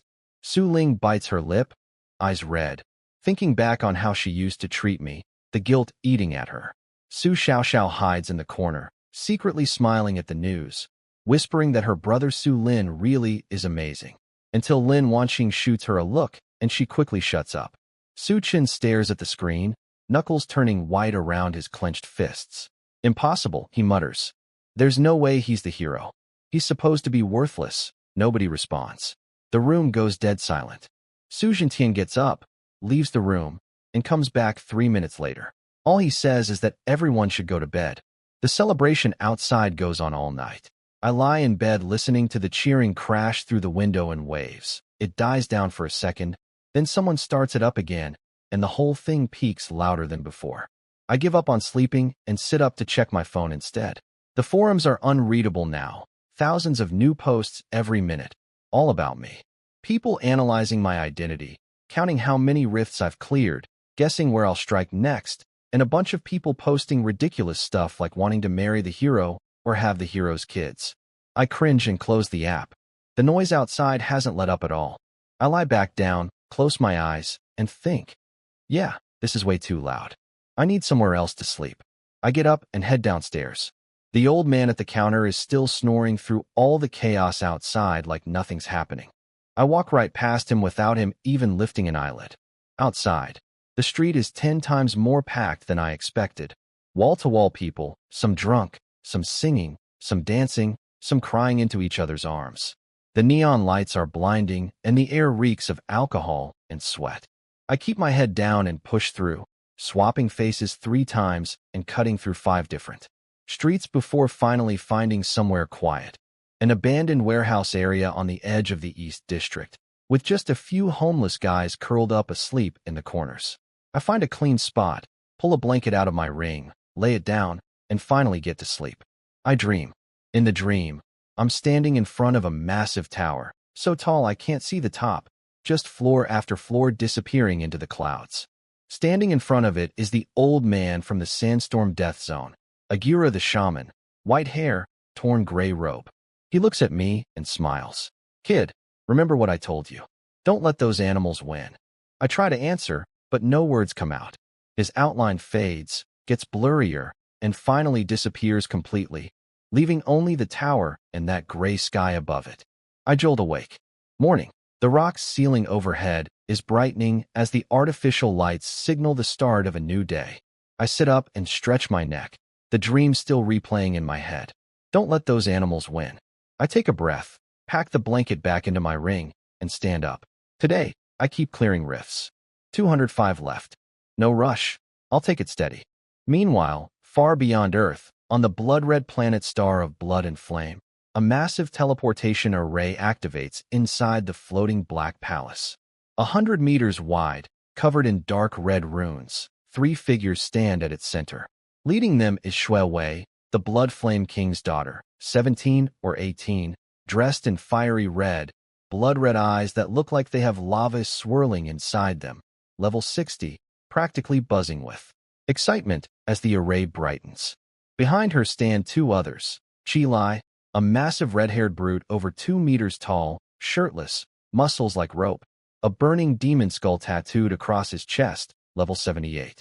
And Mei, a slinky woman in revealing black leather armor, cold-eyed, level 75, a specialist in tracking and assassination. The Blood Flame King's voice booms from deep within the palace. Find the target on Earth, level 10, capable of clearing rifts. Bring them back. Recruit if possible, kill if not. Shui Wei is in charge. Shui Wei grins, confident she can handle some little level 10 without trouble. Chi jokes about wanting to test the target with a punch first, to see if he's worthy of being the princess's slave. Meiji teases him for picking on someone so far below his level, but Chi just wants to see how tough someone who's cleared a dozen-plus rifts actually is. The king reminds them the portal is only stable for 7 days. They must return by then regardless of whether they've found the target, and warns them not to cause trouble, since the locals may be weak individually but vastly outnumber just the 3 of them. Chi brushes off the warning, claiming he could handle 10,000 locals alone. The array reaches full brightness. With a thunderous crash, all 3 vanish into the light. Deep in Earth's unclaimed zone, in a permanently snow-covered range in the Tianshan Mountains, the sky suddenly tears open, a jet-black gash bleeding red light at the edges, like an eye opening. It widens into a rift 100 meters across, and the 3 figures drop down, landing steady in the snow. Chi lands first, looks around, and grins, commenting on the cold, standing shirtless in -30-degree weather without a single shiver, snowflakes turning to steam before they even touch his skin. Meiji studies the surroundings, noting it's actually nicer here than the magma oceans back home. Chi crouches down, scoops up a handful of snow, sniffs it, and announces he can smell living things, a lot of them.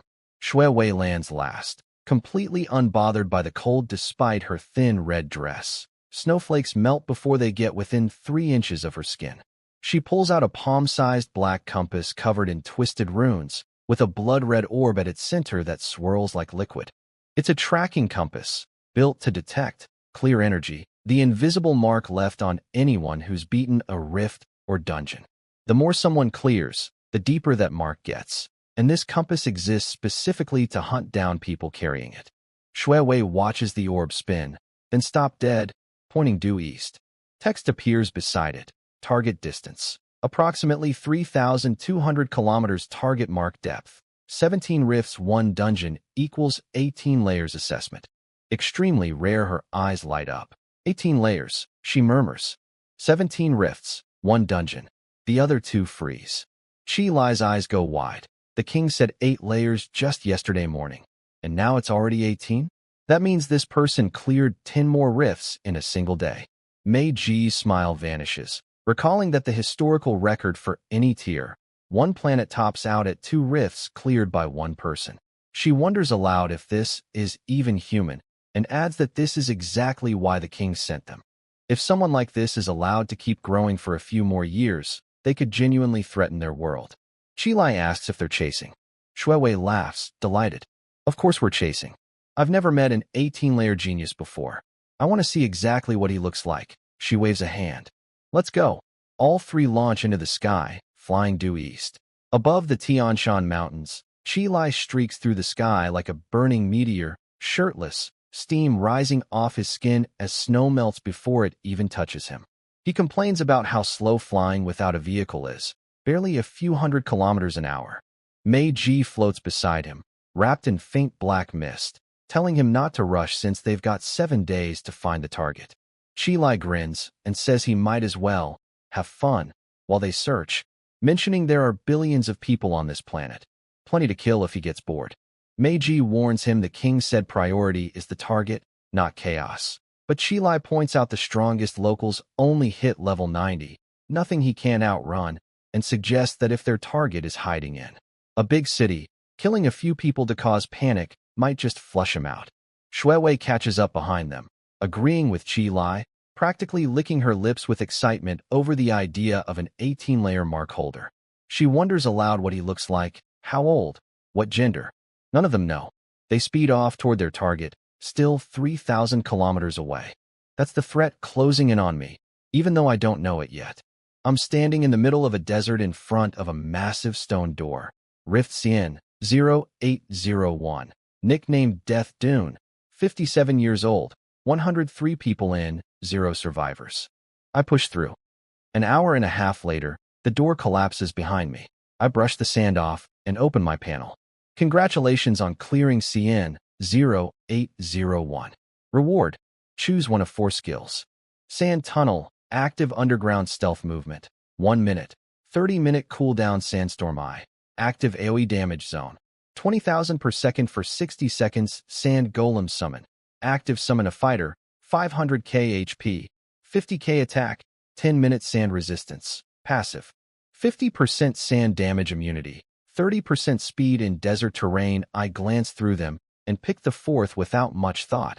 None of these matter much to me anymore, but I'll keep it as future furnace material. I stash the new skill and head to my vehicle. Next rift. Meanwhile, 3,000 kilometers away, Shuewei suddenly stops mid-air, staring down at her compass. Qilai asks what's wrong. She squints. He moved. The red orb keeps shifting direction until it settles northeast. He was due east a moment ago. Now he's headed northeast.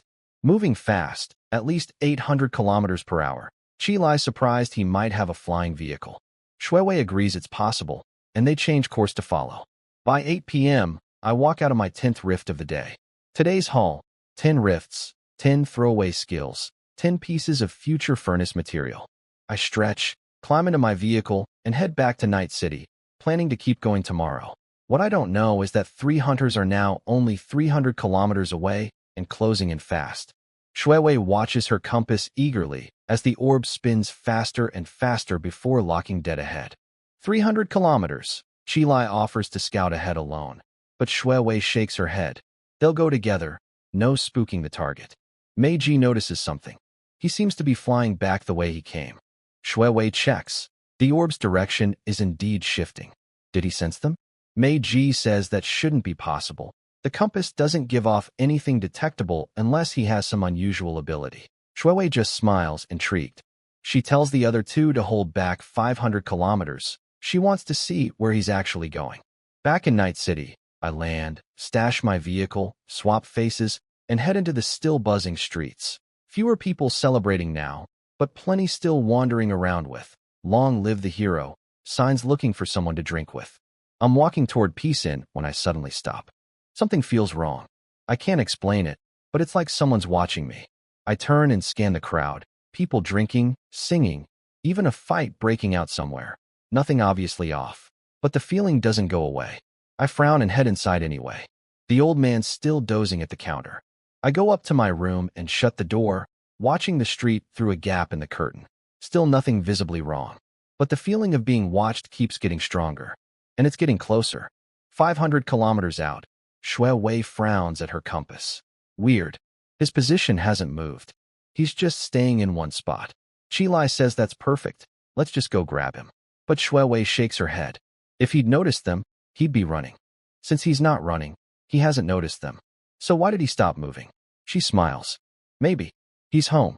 The 3 of them speed toward Night City. 300 kilometers. 200. 100. 50. Night City's silhouette comes into view.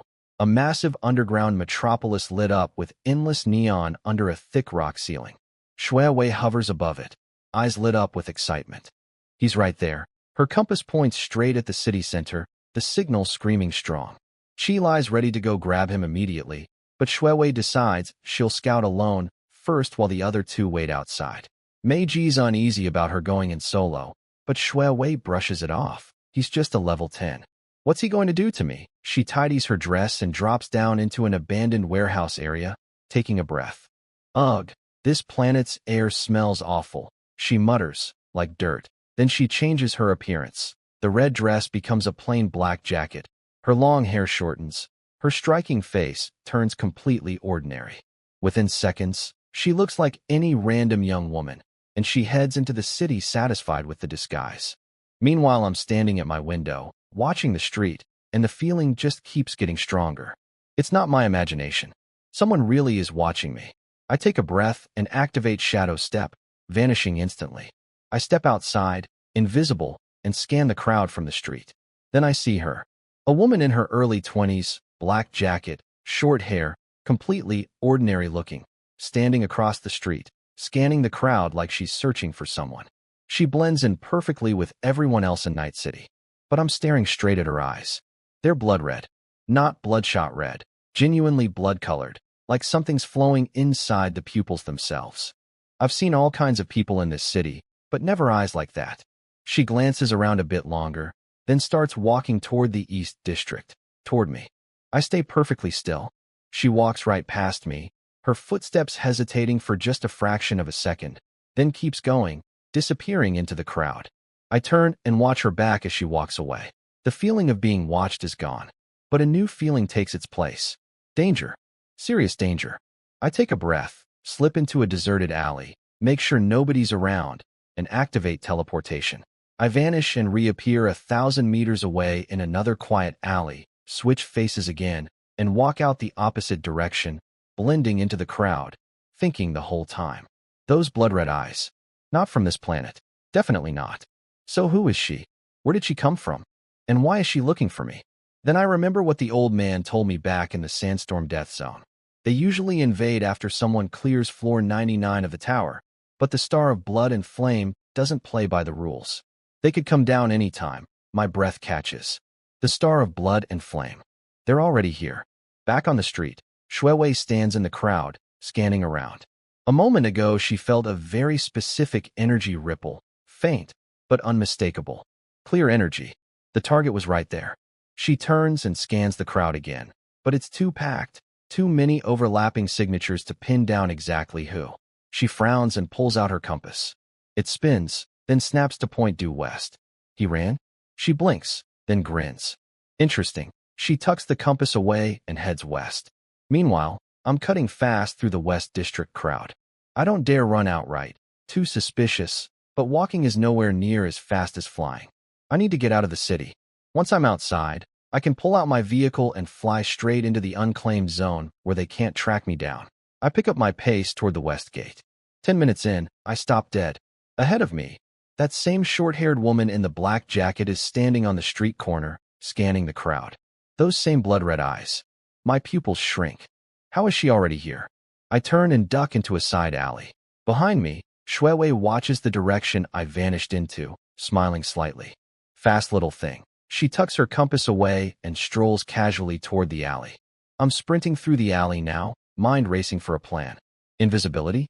Useless. She's already seen my face, and she's tracking the energy itself, not my appearance. Teleportation? 1,000 meters isn't far enough. She'll just catch up again. What do? I'm standing in the alley, mind racing. Run? Where to? Those blood-red eyes were locked onto me specifically. Invisibility and teleport can buy distance, but she clearly has a way to track me, and she'll catch up eventually. Plus my skills are still on cooldown. If I can't escape, then I fight. Let's see what someone from a Tier 2 planet actually has. I pull my rare grade sword out of my ring and grip it tight, then turn and walk straight back out to the alley entrance, right into her path. She blinks, surprised I walked back toward her instead of running. Looking me over, she sees a plain-looking man in his 30s, ordinary clothes, holding a faintly glowing sword. To her, that's a pathetic 10-level rare weapon, barely an upgrade at all. Just another forgettable awakener, as far as she's concerned. I size her up too. Early 20s, black hair, black jacket, a face so ordinary she'd vanish into any crowd. But those blood-red eyes, with something like lava swirling in them, definitely don't belong to anyone from this planet. And there's a pressure radiating off her I can't quite explain. You looking for me? I ask, voice calm. She smiles, the kind of innocent grin a kid gives when they've found a new toy. Yep. Took me forever to find you. Do you have any idea how far I traveled from the Star of Blood and Flame just to track you down? My eyes narrow. The Star of Blood and Flame. So it's true. What do you want? I ask. She tilts her head, studying me like some rare specimen. What do I want? I wanted to see what someone who's cleared 18 rifts actually looks like. She blinks. Honestly, a little disappointing. I stay quiet. She keeps going, explaining that according to their historical records, the best anyone from a Tier 1 planet has ever managed is 2 rifts cleared. Me? 18. She wants to know what kind of monster I actually am. Then she steps closer, eyes brightening. Killing you would be such a waste. How about this instead? Become my slave. Come back to the star of blood and flame with me. With your talent, fighting for me, you might actually end up with a decent position. I look at her and laugh, quietly, dryly. Are you out of your mind? Her smile freezes on her face. The next second, two figures crash down from the sky behind her. Boom, boom, slamming two craters into the ground. A massive red-haired brute climbs out of one crater. Over 2 meters tall, shirtless, a burning demon skull tattooed across his chest. He grins and tells the princess not to waste words on me. Just beat me into submission and drag me off.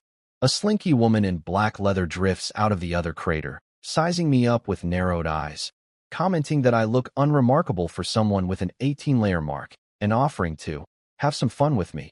First, I look at the three of them. One's level 78, one's level 75, and the princess herself feels even stronger than the other two, though I can't get a read on her exactly. I take a breath and grip my sword. No running now. Fight it is. I activate Taunt. It normally forces every monster within 100 meters into a permanent, suicidal hatred toward me. The three of them just stand there, completely unaffected. It does nothing to them. They're either not monsters, by whatever rule the skill runs on, or beings from a tier 2 planet are simply immune to it somehow. The princess blinks, surprised. Huh? What did you just do? I felt some weird energy. I don't answer. I just attack, launching myself forward like an arrow, sword aimed straight at the brute. He looks briefly startled, then laughs and meets me head-on with a punch instead of dodging. Boom. Sword meets fist with a deafening crash. My blade doesn't even break his skin, but his punch lands square on me. 80 billion damage, reflected back at 20 billion, and I go flying like a cannonball, smashing through 3 walls before lodging in a 4th. I look down at my chest, a massive crater punched straight into it, ribs shattered, blood pouring out. 80 billion gone, out of my 31 trillion total. About 1/40th of my health. Not bad, considering I heal 3.1 trillion a second. This barely registers against that. I pull myself out of the wall, stretch my neck, and watch the crater in my chest heal visibly in real time. The brute's eyes go wide, his grin frozen. What the hell? My punch was 80 billion damage and you're not dead? I ignore him and charge again, this time at the woman. She's faster to react, sweeping her hands out and summoning countless black threads from every direction, thin as hair but sharp as blades, wrapping around my arm and cutting straight into the flesh. 50 billion damage, reflected back at 12.5 billion. I glance down at the threads, then back at her. Her smile's already starting to strain. Those threads can supposedly shred a level 70 Awakener into pieces, and on me, they barely managed a few cuts. That's it, I ask. Her expression shifts. The next second, I yank my arm and tear the threads apart with raw force, the snapped ends whipping back and nearly slashing her own face. I close the distance and bring my sword down on her. She blinks out of existence just in time, reappearing 10 meters away, looking visibly shaken. The brute stares, dumbfounded. What the hell is going on with this guy? The princess has been watching the whole time, eyes getting brighter and brighter. Interesting. This is genuinely interesting, she murmurs. 80 billion in one punch, and he's not dead. Her threads can't even cut him properly. No wonder he's cleared 18 rifts. She steps forward. Chilai, stop playing around. Get serious, he grins. Yes, princess. Dark red flames erupt across his entire body, warping the air around him with heat. His body swells in seconds, growing to 3 meters tall, muscles bulging like solid rock. Kid, let me show you what real power looks like. His next punch comes 10 times faster, 10 times heavier than before. I don't even have time to dodge. Boom. 800 billion damage, reflected back at 200 billion. I get smashed straight into the ground, blasting a 50-meter crater into the earth. I'm lying at the bottom, half my body shattered, blood and worse pooling around me. 800 billion out of 31 trillion, a quarter of my total health gone in one hit. But the next second, the wounds start healing rapidly. 3.1 trillion a second means I'm back to full in 3 seconds flat. By all accounts, that reflected damage should have killed him outright, but he just looks like he's in pain, not dying. meaning he's probably got both an attack and a defense-type power working together. The brute stares into the crater, watching me heal, eyes practically bulging out of his skull. What the hell kind of recovery speed is that? The woman is stunned too. Decades of experience, and she's never seen anyone tank like this. A level 10 surviving a level 78's 800 billion damage punch, and still healing? The princess just laughs, delighted, clapping her hands. This is amazing. Chi hit him again. Let's see how many he can take. Gritting his teeth, the brute slams down another punch. Boom. Another 800 billion. My half-healed body shatters all over again. But I don't go down. I crawl back out of the crater, covered in blood, bones showing through torn skin, but my eyes are still calm. I look at him, and slowly, my mouth curls into a grin. Had enough? I ask. Chi freezes. Mei Ji sneers and sweeps her hands out again, sending even more black threads at me, denser and tighter than before. They wrap around me into a cocoon, locking me in place completely. Mei Ji laughs, swaying like she's delighted. Run? Why aren't you running now? Before she even finishes the sentence, a terrifying surge of energy bursts out from inside the cocoon. Her expression drops. Oh no, boom. A blood-red light explodes outward, blood sacrifice. I spend 10% of my current 2.5 trillion health, 250 billion, and turn it into 500 billion damage that rips outward in a wave. Mei Ji is standing closest, with no chance to dodge. The blast slams straight into her, 500 billion damage, sending her flying backward through 3 buildings. She lands in the rubble, blood everywhere, a hole punched clean through her chest with her insides visible. Chi face changes instantly. He rushes over and props her up. Hey, you okay? She coughs up blood, real fear showing in her eyes for the first time. This guy? Something's wrong with him. He reflects damage, and he can burst it back at us too. Chi turns back to me. I've already torn free of the threads, covered in blood, but the wounds are healing visibly fast. I look at him, then glance toward the princess in the distance. Who's next? Chi roars and charges again.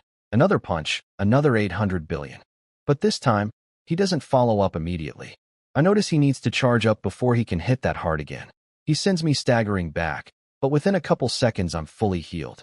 Through it all, my eyes stay calm. I'm waiting for an opening. Shuewei watches from a distance, eyes getting brighter and brighter. Perfect.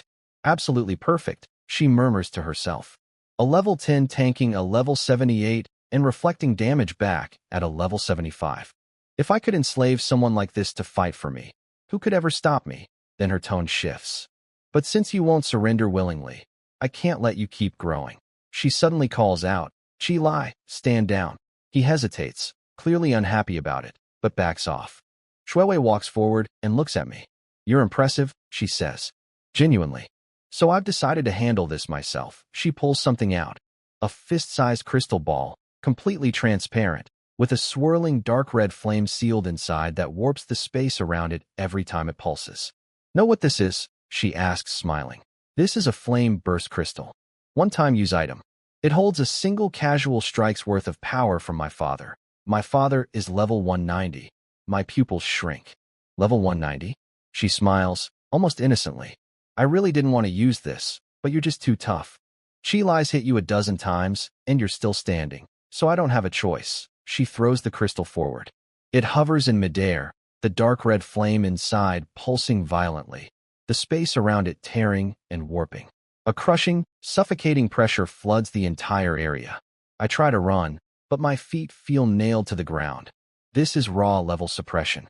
A level 190 presence pressing down on a level 10 like me, and there's nothing I can do about it. The crystal explodes. A dark red flame surges out, forming into a dragon that opens its jaws and swallows me whole. Boom. The heat is unbearable. The buildings around us melt instantly. The ground turns to lava. The moment the flame dragon swallows me, I feel my body starting to melt.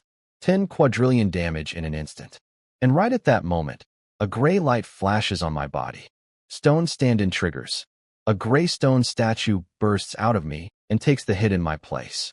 The flame dragon bites down on the statue, shattering it instantly, and the dragon itself vanishes along with it. I'm left standing there with exactly 1 health point. I survived. Dead silence falls over the battlefield. Qi Lai's jaw drops, eyes wide enough to swallow a fist. Mei Ji lies in the rubble, staring in disbelief. Shui Wei's smile freezes on her face. This is impossible, she murmurs. My father's casual strike, sealed in a crystal, and it couldn't kill a level 10. I look at her and grin slowly. Coldly. Done yet? I take a step forward. She instinctively steps back. I take another step. She steps back again. She's afraid. She's level 60, 50 levels above me, and she's still afraid. I'm just too strange to her. Can't be killed, can't be cut down, and packed with bizarre skills she's never seen. She takes a breath and pulls out something else, a palm-sized black token engraved with a blood-red character meaning, escape. A noble princess like her isn't allowed to risk her life. It's an emergency escape item, one-time use, capable of teleporting her straight back to the star of blood and flame. She never thought she'd actually need it. Now it's clear she has no other choice. I see the token and my eyes narrow. She's about to run. I lunge forward immediately. Too late. She crushes the token, and a blood-red light engulfs her. She looks at me one last time and smiles, not as innocently as before. I'll remember you, she says. 18 layers. You're the most interesting person I've ever met. You win this round. Next time, I'll come prepared, and I will drag you back to be my most obedient slave. The red light brightens. I close the distance and stab my sword straight through the glow, but it passes through nothing but empty air. Her figure fades, then vanishes completely, leaving only her voice echoing behind her. Remember the name. Shui Wei, daughter of the Blood Flame King. We'll meet again. The light fades completely. Nothing left where she stood, just a scorched fragment of the broken token at my feet. I stared down at it for a long moment. I won, but it was too close. That level 190 strike nearly killed me outright. If Stone Stand-In hadn't triggered, I'd already be dead. I turned to look at Qi Lai and Mei Ji. One standing by a crater, the other lying in the rubble, both staring at me like they've seen a ghost. Qi Lai swallows hard. He's level 78. He landed over a dozen punches on me. 800 billion each, tens of trillions total, by any normal math. That should have killed me 10 times over. But I'm still standing. And I just turned around and put Mei Ji through 3 buildings, forcing the princess to flee with an emergency escape item. What even am I to them? I walk toward them. Qi Lai instinctively steps back. You? What are you going to do? I don't answer. I just keep walking until I'm standing right in front of him. Over 2 meters tall, and right now he looks like a trembling little bird in front of me. Your princess ran? I say. What about you two? Qi Lai opens his mouth, but can't get any words out. Mei Ji drags herself up from the rubble, drenched in blood, face pale as paper. We can be your slaves, she stammers. Please don't kill us. I look at her, then at Qi Lai. Then I smile faintly. Slaves? I shake my head. I don't need any. The next instant, I activate blood sacrifice. 10% of my current health for 200% damage to everything around me. 620 billion damage. Qi Lai's eyes go wide as he looks down at his own chest, blood already spraying out. You. He collapses. I walk over to Mei Ji. She's lying on the ground, unable to move, just staring up at me in pure terror. Don't kill me, she begs. I can tell you things. Secrets about the star of blood and flame. The princess's weaknesses. I stand over her and look down. Talk. She takes a breath and spills everything fast. The location of their planet, levels, faction structure, the Blood Flame King's actual strength, Shui Wei's personality, and how long it'll take before the portal stabilizes again. It turns out that since our world hasn't cleared floor 99 of the tower yet, the passage is still unstable.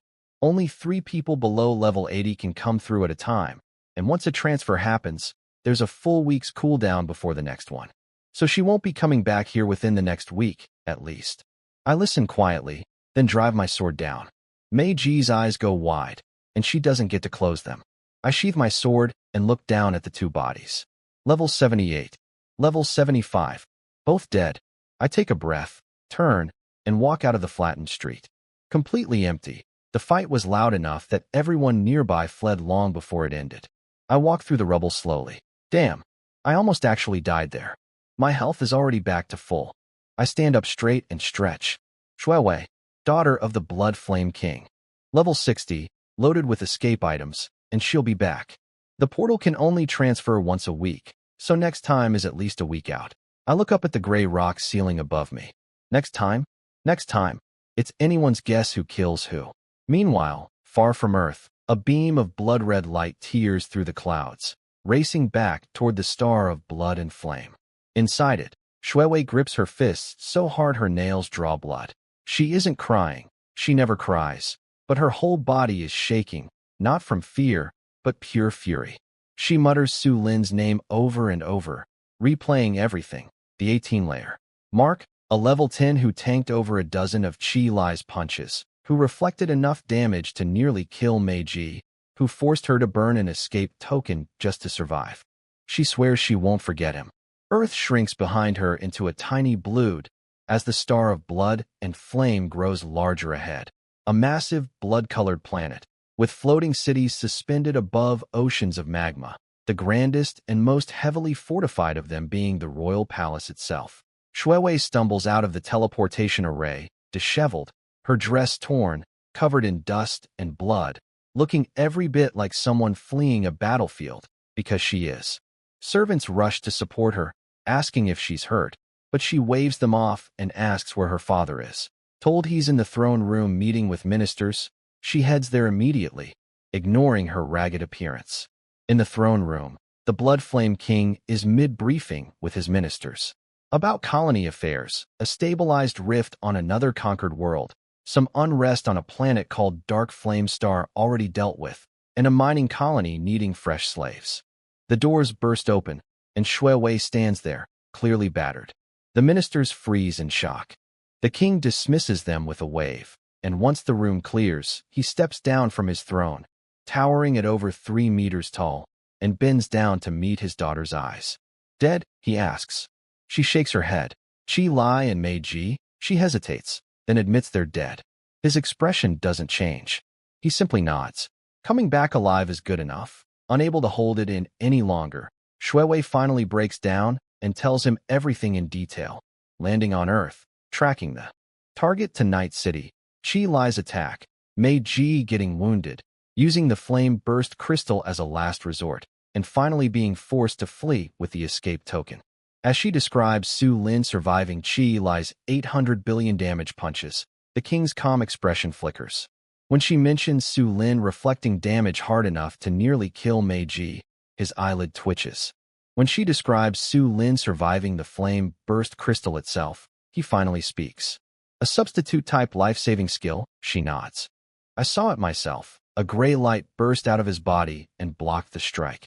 The king falls silent for a moment, almost amused that one of his own casual strikes was blocked by a level 10's defensive skill, calling it something. That hasn't surprised him in a long time.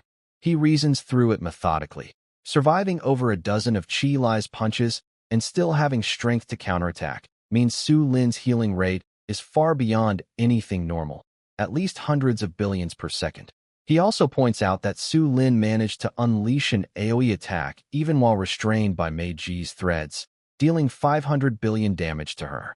If that's a blood sacrifice style skill that converts a percentage of current health into double damage, and Su Lin still had roughly a third of his health left at that point after Qi Lai's beating, his total health pool must be at least several trillion.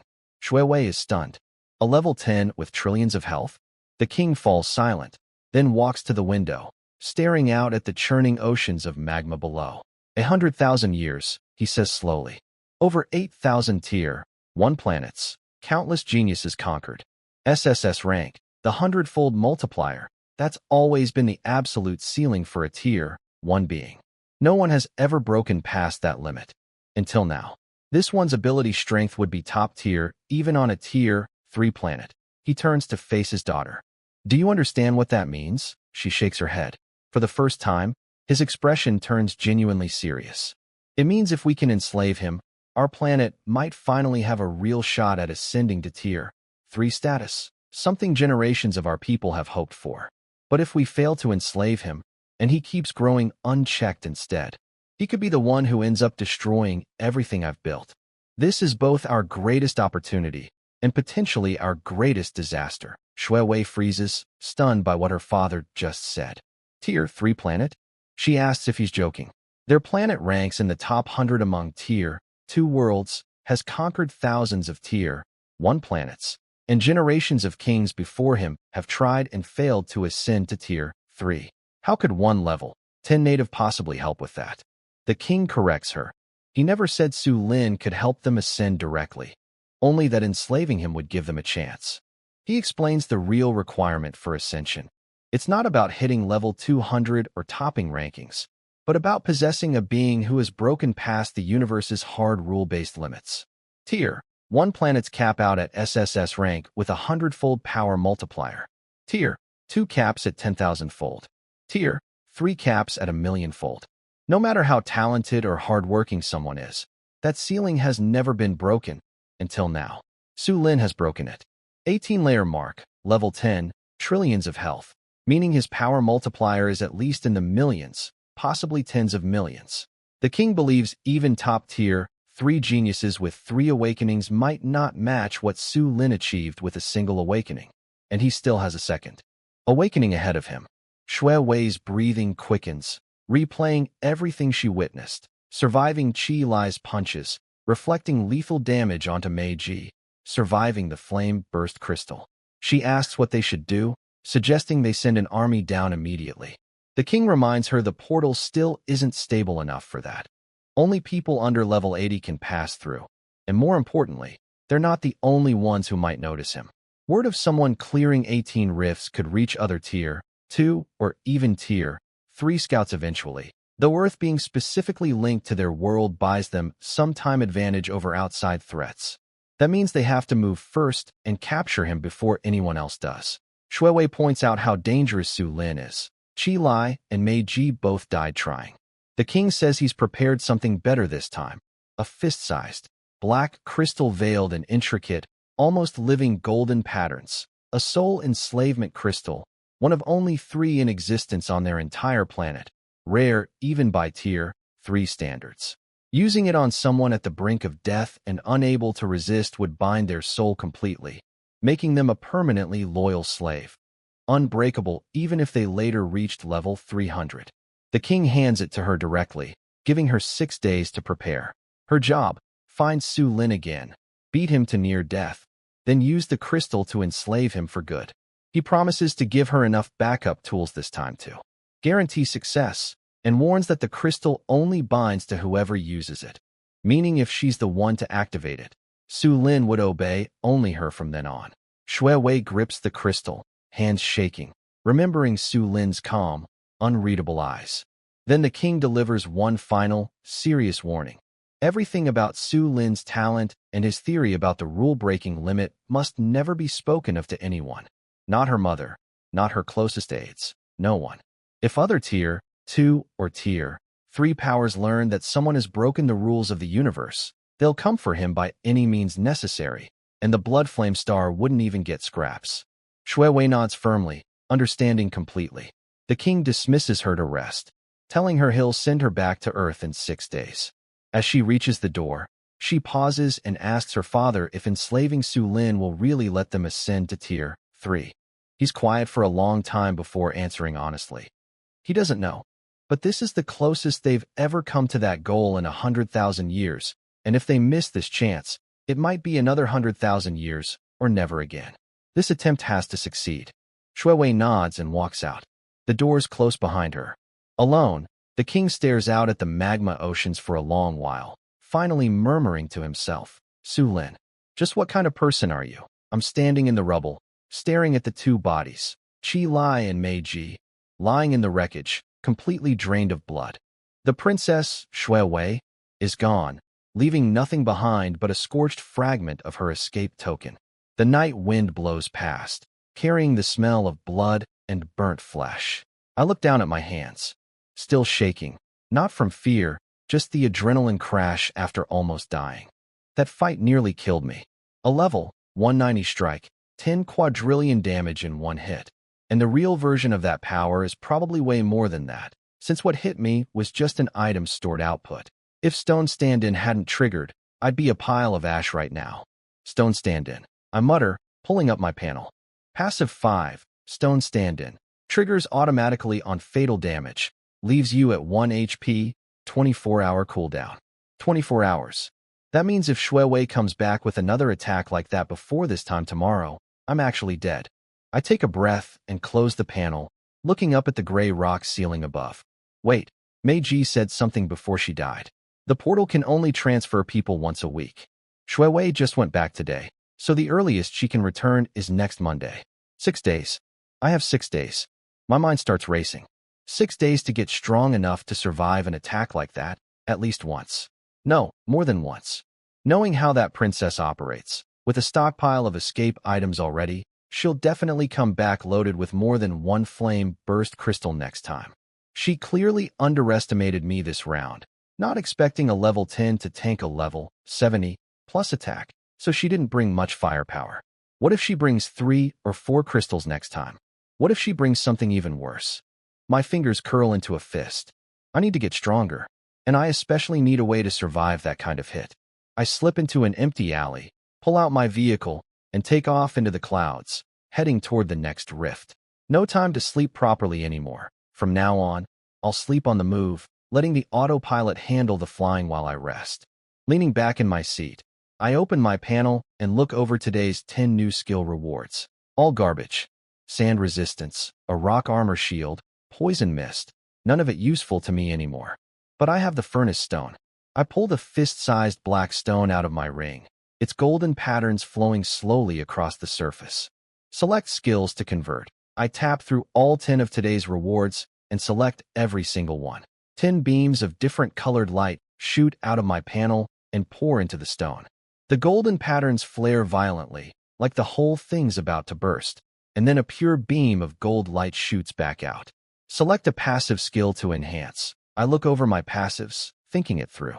I start with Stone Stand-In, the skill that saved my life today. If the enhancement increases how many times it can trigger, going from once to twice would be huge. That princess wouldn't scare me anymore. The odds of getting that specific upgrade are low, but it's worth the gamble. I commit 1 enhancement to it. Passive 5, Stone Stand-In Enhancement Successful New Effect. Triggers on fatal damage. Leaves you at 1 HP. Cooldown reduced to 12 hours. I stare at that for 3 seconds. 12 hours. Cut in half from 24. Not what I wanted. I was hoping for extra uses, not a shorter wait. A cooldown reduction barely matters here. I shake my head and move on. Next, Blood Sacrifice. Also proved its worth today, badly wounding both Mei Ji and Qi Lai. A damage boost would be great here. A cooldown cut, less so. I commit another enhancement. Active 2. Blood Sacrifice Enhancement Successful New Effect. 10% health cost. 200% AoE damage. Cooldown reduced to 8 minutes. Cooldown again. I frown, realizing this stone seems to favor cooldown reductions over the actual stat boosts I'm hoping for. Annoying, but I've only burned 2 enhancements so far, 8 left. I look at Bone Spike Fury next, my damage reflection passive. No mention of a cooldown in its description at all, so logically the only thing left to improve is the reflect percentage itself. If it goes from 25% up to 50%, or even 100%, I take a breath and commit an enhancement. The panel flickers wildly. Passive 2, Bone Spike Fury Enhancement Successful New Effect. Reflects 50% of damage taken back at the attacker. Finally, exactly what I was hoping for. I keep going. 2 more enhancements bring it up to New Effect. Reflects 100% of damage taken back at the attacker. After that, it won't enhance any further. Looks like 100% is the hard cap for this skill. Still, that's incredible. From now on, whoever hits me takes the exact same damage back. With my health pool and healing, there's basically nothing they can do that doesn't hurt them just as much as it hurts me. That used 3 enhancements total on Bone Spike Fury, leaving 5 remaining. I think it over and decide to pour all 5 into Passive 1, Healing Boost. The gold light pours in. Passive 1, Healing Boost Enhancement Successful New Effect. Heals 15% of max health per second. 15% of 31 trillion comes out to 465 billion healed every single second. For someone from a tier 1 planet, that's already an absolute ceiling. Nobody else should be able to touch numbers like that. But then I think about that crystal Shui Wei used. 10 quadrillion damage in a single hit. That's enough to kill me over 3,000 times. The thought kills any sense of satisfaction. In the distance, another rift's glow flickers in the darkness ahead. I check my phone. Tuesday, 1 a.m. 6 days left before Shui Wei comes back. 6 days. I need to clear every rift I've got left, 195 of them. That's roughly 33 a day, more than one an hour, counting travel time. Basically, sleep is off the table. I put my phone away, grab a bottle of water from my ring, and chug a few mouthfuls. Then I stand up, walk to the front of the cockpit, and watch the next rift's glow getting closer on the hollow screen. Let's go. The vehicle accelerates straight into the light. While I'm out there grinding, back at the Su family estate, my father Su Jintian is sitting in his study at 3 a.m., staring at a phone screen with a forum post pinned to the top. Exclusive. Night City's mystery woman suspected to be Su Lin. 18 rifts cleared. His expression doesn't change, but his knuckles go white around the phone. Lin Wanqing walks in, pale, asking if he's still awake. He doesn't answer right away. When she sees what's on the screen and realizes I've cleared 10 more rifts, she goes quiet, remembering all the years I spent. Locked away, ignored, blamed for things I didn't do, and the day I walked out of the Su family for good, saying I was done with all of them. Back then she thought I was just venting, a D-rank failure, wouldn't survive long outside the family. Now look at me. 18 rifts. Something she'd never dare attempt even once in her whole life. Su Jintian turns toward the window, his back to her, and tells her to have people get things ready. Ready for what? She asks. Issue a manhunt order, he says, voice cold as ice. Su Lin, suspect in 14 murders. Nationwide search. Dead or alive, she's stunned. 14 people? When did he kill anyone? He doesn't have to have killed anyone, he says, turning to face her. If I say he did, then he did. He's the strongest man in the country now. Nobody and nothing can stop him from doing whatever he wants. Lin Wanqing steps back, looking at her husband's face. Familiar, commanding, and suddenly terrifying. Jintian, have you lost your mind? He's your own son. That's exactly why he can't be allowed to live, he says flatly. 18 rifts and growing. The first person he'll come for once he's strong enough is me. The whole Su family. Do you want to watch our entire family get wiped out by him? She has nothing to say to that. He picks up his phone and makes a call. It's me. Issue the manhunt. Charge, murder. 14 Awakener victims, found in Night City's East District. Evidence. Doesn't matter. I'll have people fabricate it. He hangs up and stares back out the window. Su Lin, let's see where you run to this time. That's the world I'm not aware of yet. Here's where I actually am. As dawn breaks, I climb out of another rift. CN 0823, cleared in 47 minutes. I check my panel, stash the useless reward, and jump back into my vehicle for the next one. The second I'm airborne, my phone buzzes. A news alert. Urgent. Su Jintian issues nationwide manhunt. Su Lin suspected in murder of 14 Awakeners. I freeze for a second. 14 Awakeners? When did I supposedly kill anyone? I open it and skim through fast. Apparently 14 bodies turned up in Night City's East District, killed 3 days ago by what looks like an ability attack, with traces of energy matching mine left at the scene. The Su family already submitted evidence to the association. Nationwide manhunt, dead or alive.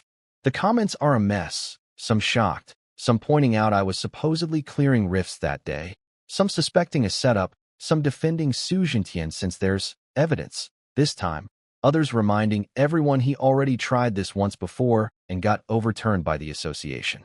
I stare at the headline for 3 seconds. Then I laugh, cold and humorless. A frame-up. That's a nasty move. 14 dead people, conjured up out of nothing, just to paint me as a killer. My so-called father really will do anything to get rid of me. I put the phone away and keep my eyes on the hollow screen. A manhunt? Doesn't matter. I'm wearing a fake face right now. Nobody can recognize me. I'm not confident I could kill Su Jintian outright yet, either. A blank level. 90 deals around 10 billion damage. With his ability multiplier, gear, and passive stacked on top, he's probably hitting in the hundreds of trillions. Since Tier 1 people only get 1 awakening, and he doesn't have any health boosting power, his own health pool definitely isn't anywhere near that scale. I've got Stone Stand in to absorb 1 hit and reflect it straight back at him. By the math, that reflected damage should kill him outright. But I'm not willing to gamble on it. If he's got some kind of life-saving item of his own that I don't know about, I'd be the one who ends up dead instead. Once I finish clearing every rift, hit level 20, get my new passives, and gear up with level 20 legendary equipment, that's when his time runs out. The vehicle accelerates toward the next rift. I don't stop all day. Dawn to noon, 7 rifts. Noon to evening, 8 more. Evening into the night, 9 more. Plus the 2 from early morning, that's 26 total. 26 rifts, 26 useless skills, 26 pieces of future furnace material. I don't melt any of them down right now, though. Melting them right now would only boost my healing further, and my healing's already more than enough to clear rifts comfortably. What I actually need right now is more damage, and even a useless skill still adds a little raw attack power, which means faster clears. Speed is what I'm short on. Honestly, I'm starting to think melting down that first batch of 10 skills earlier was a bit hasty. I probably should have waited until I'd cleared everything and climbed to floor 20 of the tower before committing any enhancements. By 11 p.m., I crawl out of my last rift of the day, covered head to toe in blood, clothes torn to rags, hair matted with dried blood, face streaked black and red. I look like something that just crawled out of hell. But I'm alive. Behind me, the rift, nearly 100 years old, collapses shut like an eye slowly closing, then vanishes completely. I drop down onto the ground, gasping for air. Exhausted. Genuinely, completely exhausted. 27 rifts, a full day and night without sleep. I look down at my hands, still shaking, not from fear this time, just pure fatigue. I can't push any further today.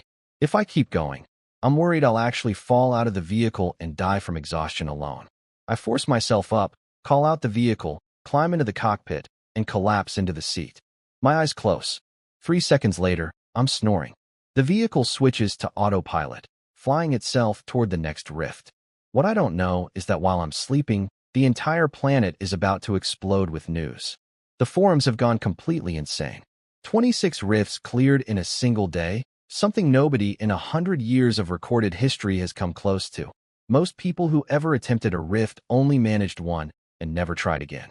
Someone calculates that those 26 rifts had existed for over 1,300 years combined and claimed more than 50,000 lives, with 30,000 more dying every year just from monster outbreaks. As of today, all of them are gone.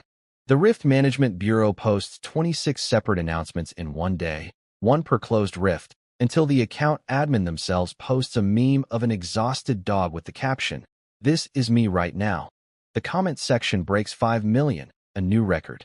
Association Chairman Shinjojo personally writes a long statement titled, "The Greatest Shift in a Century," declaring that these 26 rifts collectively killed over 50,000 people and caused 30,000 annual deaths from monster outbreaks. And as of today, all of them are gone. He formally grants the unknown hero the title, Hero of Humanity, along with the association's highest honor, regardless of whether they ever choose to reveal themselves. The military issues a short but pointed statement, personally signed, not stamped with the official seal, but Zhang Tianqiang's own personal seal. From today on, anyone who comes after her is coming after the military too. One of the 5 strongest fighters alive, a level 89 powerhouse, publicly putting his own name behind her protection. Dragon City Academy releases its own statement, written by old Zhang himself. The Academy declines to comment on recent rift-clearing events, but states plainly that Su Lin is one of their own and anyone wanting to come after him will have to go through the Academy first. The comment sections explode. Most people have connected the dots. Only Su Lin, the supposed trash-tier prodigy, has the kind of overwhelming, monster-tier durability needed to clear rifts like he's browsing a grocery store, and only someone the Su family has tried to destroy would become a hero and still refuse to show his face. Back at the Su family estate, the living room sits in dead silence.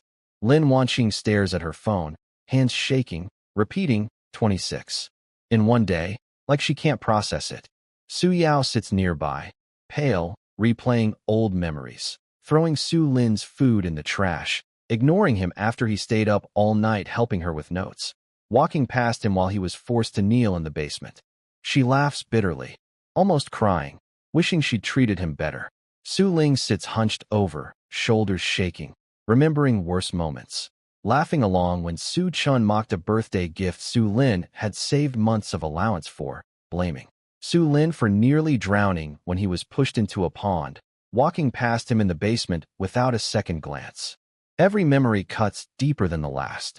She looks over at Su Chun, silently wanting to ask what exactly he did to cause all this, but doesn't dare. Su Xiaoxiao hides in the corner scrolling through the praise, flooding the comments, whispering that her brother is amazing, until Lin Wanqing shoots her a look and she clamps her mouth shut, though she can't hide the excitement in her eyes. Su Jintian sits at the head of the table, 3 phones laid out, all showing the same statements from the academy, the military, and the association, each one firmly backing his son. His face stays blank, but his knuckles go white gripping the phone. After a long silence, he stands abruptly. Get things ready. When Lin Wanqing asks what for, he announces a new manhunt bounty. Su Lin, confirmed murderer of 14 awakeners, nationwide search, dead or alive. 10 million points for a tip, 300 million for capturing him alive, 100 million for killing him. Lin Wanqing is horrified. He's a hero now. The whole country is celebrating him. And now is exactly when he wants to announce this? Su Jintian cuts her off. It's exactly because he's a hero now that this has to happen. He warns that the stronger and more famous Su Lin becomes, the more dangerous he is, clearing 26 rifts in a day now. And what happens in a month, in a year, once he's leveled up and geared out from everything he's collected? He'll come back to settle the score. Nobody in the room can argue. Su Chen finally speaks up, offering to stand with his father. Su Jintian just looks at him, coldly, briefly, and asks if he's even capable of that. Su Chen freezes. Su Jintian turns and walks out without another word, his back straight, commanding, mountain-like. But no one sees what's on his face as he turns away. For the first time, something flickers across it that looks almost like fear. He's the strongest man alive, the first level 90 in human history. And yet he's afraid. Afraid of the worthless son he spent 18 years grinding down. Afraid of the monster who just cleared 26 rifts in a day. Afraid of what happens if the boy he drove away ever actually comes back. Because deep down, he knows. If Su Lin really does come for him, there's nothing he can do to stop it. Day 4, 6 in the morning. I climb out of another rift. CN 0912, cleared in 33 minutes. I glance at my panel and toss the useless reward into my list. Number 101 now. Since Sunday morning, I've been grinding non-stop, day and night, only sleeping in short stretches while my vehicle flies on autopilot. My phone buzzes. A news alert. Headline way too long for one breath. Breaking. 10th ranked dungeon Blood Hell Bone Tower opens today. Only the second time in a century. Level limit, under 30. A true test of health. My eyes snap open and I sit up straight, pulling it open. It's trending number 1. Comments piling up by the thousands every minute. People are pointing out this is ranked over 300 spots higher in difficulty than the worst rift I've cleared so far. Someone jokes that health testing dungeon sounds custom-built for whoever the mystery hero is, though others doubt she'd have time, given she's cleared 101 rifts in 3 days already. The location, deep in the Baimang Mountains, unclaimed territory, 1,400 kilometers from Night City. My fingers freeze on the screen. 1,400 kilometers. My current position is only 1,100 kilometers from there. 20 minutes away. I pull up the dungeon's full profile. Dungeon, Blood Hell Bone Tower difficulty rank. 10th open window. 7 days. Second time opening in a century. Level limit. Under 30 type. Solo dungeon known info. Places extreme demands on the entrance health pool. Clearing it grants a unique grade item or skill. Clearing every floor grants a unique grade skill. History. Opened once 50 years ago. 3,700 people entered. Survivors, 0. Below that, an official red warning added afterward. This dungeon's difficulty rank is extremely high. Every single entrant has died. Awakeners under level 30 are strongly advised not to attempt this. Do not attempt. Do not attempt. 3,700 people. All dead. Ranked 10th in difficulty overall. I close the post and pull up the map, plugging in the coordinates. A red flight path snaps into existence on the holoscreen. 1,100 kilometers, 20 minutes. I lean back and think it through fast. 10th ranked dungeon, second opening in a century, built around testing health. This is basically tailor-made for me. I've cleared 101 rifts now, picked up 101 throwaway skills. Not really throwaway for anyone else, just useless for someone built like a health tank like me. And I've been short on anything worth feeding into my core skills. The harder the dungeon, the better the reward, and a 10th ranked dungeon's reward should be absolutely insane. Shuewei's coming back next Monday. I survived one hit from a level 190 stored attack. I won't survive a second one. I need to get stronger. I need whatever insane reward this place is hiding. I need to grab every resource I can get my hands on before she returns. The vehicle surges forward, silver-white, hull slicing through the clouds toward the Baimang Mountains. Deep in those mountains, it's a vast, jagged, fog-choked wilderness that no normal awakener would ever willingly enter. The weakest monsters here start at level 50. But today, the fog is packed with people. The dungeon entrance sits at the bottom of a massive canyon, flanked by sheer cliffs covered in dark red, thorned vines. At the center stands a blood-red stone door, 100 meters tall, 50 wide, covered in runes that crawl like living things, each movement releasing a drop of blood-red liquid that hisses and burns through the ground below. At least 1,000 people are camped around it, reporters with cameras fighting for the best angle, family representatives standing front and center surrounded by guards, military and association personnel mixed in with unaffiliated drifters, all murmuring among themselves. Nobody's gone in yet. Someone asks. Who'd dare? 3,700 people died last time. Every single one a genius. At least people aren't as reckless these days. The toughest dungeon anyone's beaten recently only ranked around 300th. This one's ranked 10th. Nobody's stepping up. What about that hero? The one who's cleared 100+ rifts? Won't she come? Who knows? A health testing dungeon sounds custom-made for her, though. If she doesn't come, nobody will. Off to the east, perched on a rock with a candied fruit skewer, Wang Shiqing sits with her legs crossed, crunching away unbothered while two of her family's level 70 guards hover nervously nearby. Wang Tiangang tells her it's dangerous and they should move up closer. She rolls her eyes and refuses, calling the front crowd too hot and crowded. She bites off another piece of fruit, eyes locked on the blood-red door. He'll definitely come, she says. Who? Wang Tiangang asks.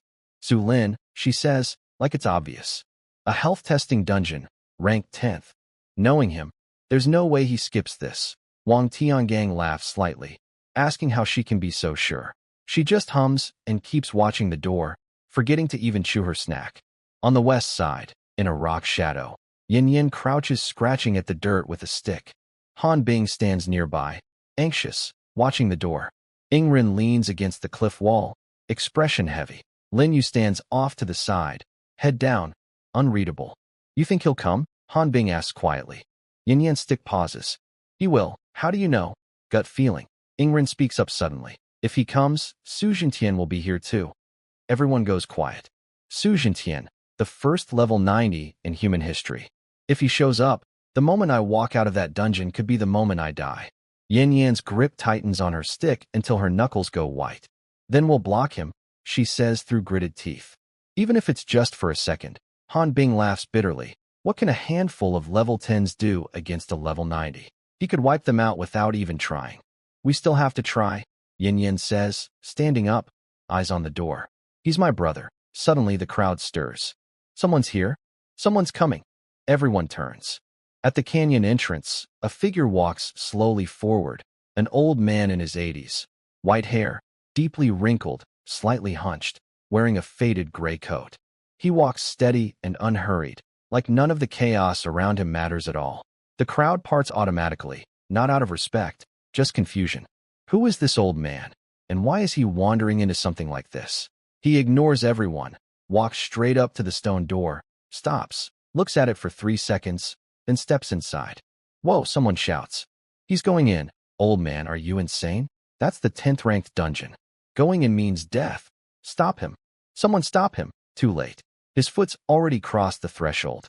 The runes flare violently, the dripping blood speeding up until it merges into a single beam of red light that engulfs him completely.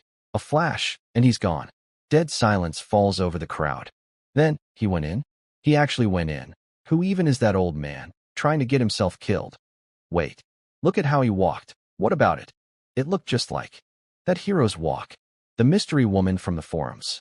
Even disguised as an old man. Someone screams. It's her. It's the hero. She's disguised. The whole crowd erupts.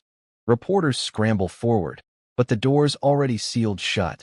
The runes calm again like nothing happened. The hero went in.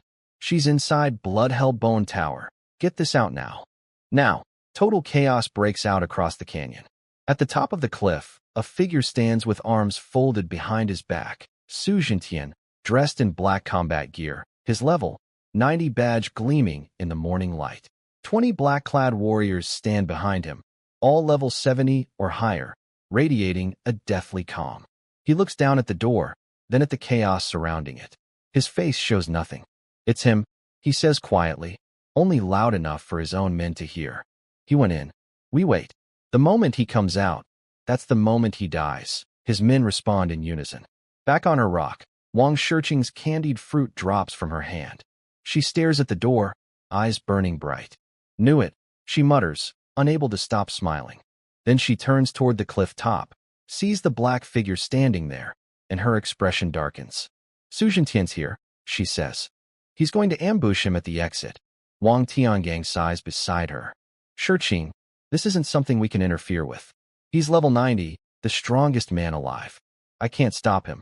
She says nothing, just stares at the door, fists clenched tight. In the shadows on the west side, Yin Yin spots the same figure on the cliff top and goes pale. He's here, she murmurs. He's really here. Han Bing's face falls too. What do we do when Su Lin comes out? Ingren cuts in.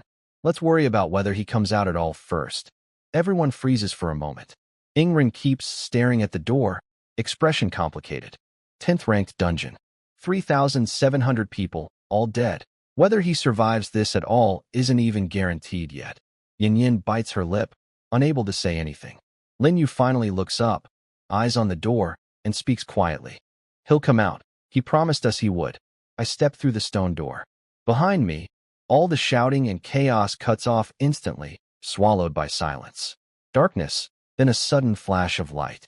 I'm standing inside a massive tower built entirely from bone. Real bone. The walls, the floor, the ceiling, all of it stacked from human ribs, leg bones, skulls, and monster spines, claws, and fangs packed together so densely it makes my skin crawl. The whole structure stretches up further than I can see, held up by bone pillars carved with twisted runes that pulse with blood-red light, like a slow heartbeat. In the center stands a massive bone tablet, with blood-red text carved across it. Blood Hell Bone Tower. 100-floor trial rule. Survive 1 minute on each floor to advance. Floors 1 to 50. Monster difficulty increases every floor. No exit allowed. Survive or die. Floors 51 to 100. Clearing each floor lets you choose to exit and collect rewards matching that floor. Higher floors mean better rewards. Maximum floor, 100. Reaching it grants a unique grade skill. Historical record, floor 43, 5,300 years ago, set by Nyo Ermin of Coward Star. Note: the record holder has since perished. Current floor, 1 monster, Blood-Tide Worms x 1000. Stats: Level 1, Attack 100, Health 100 clear condition. Survive 60 seconds countdown. 60 seconds the instant I finish reading, the bone platform under my feet starts shaking violently. Pieces of bone crack off the edges, falling into a sea of blood-red mist where twisted faces tear them apart and swallow them whole. The platform is visibly shrinking by the second, and the monsters are climbing up from below, blood-red worms, palm-sized but absurdly numerous, crawling out of every gap and crack, swarming toward me like a tide. I stand still and let the first one latch onto my foot, sinking its tiny fanged mouth into me. Minus 100 damage. Reflect, 100. Its body locks up instantly, head splitting open while its jaws are still clamped to my foot. It twitches once, splits in half, and dies on the spot. Then the second one, the third, the fourth.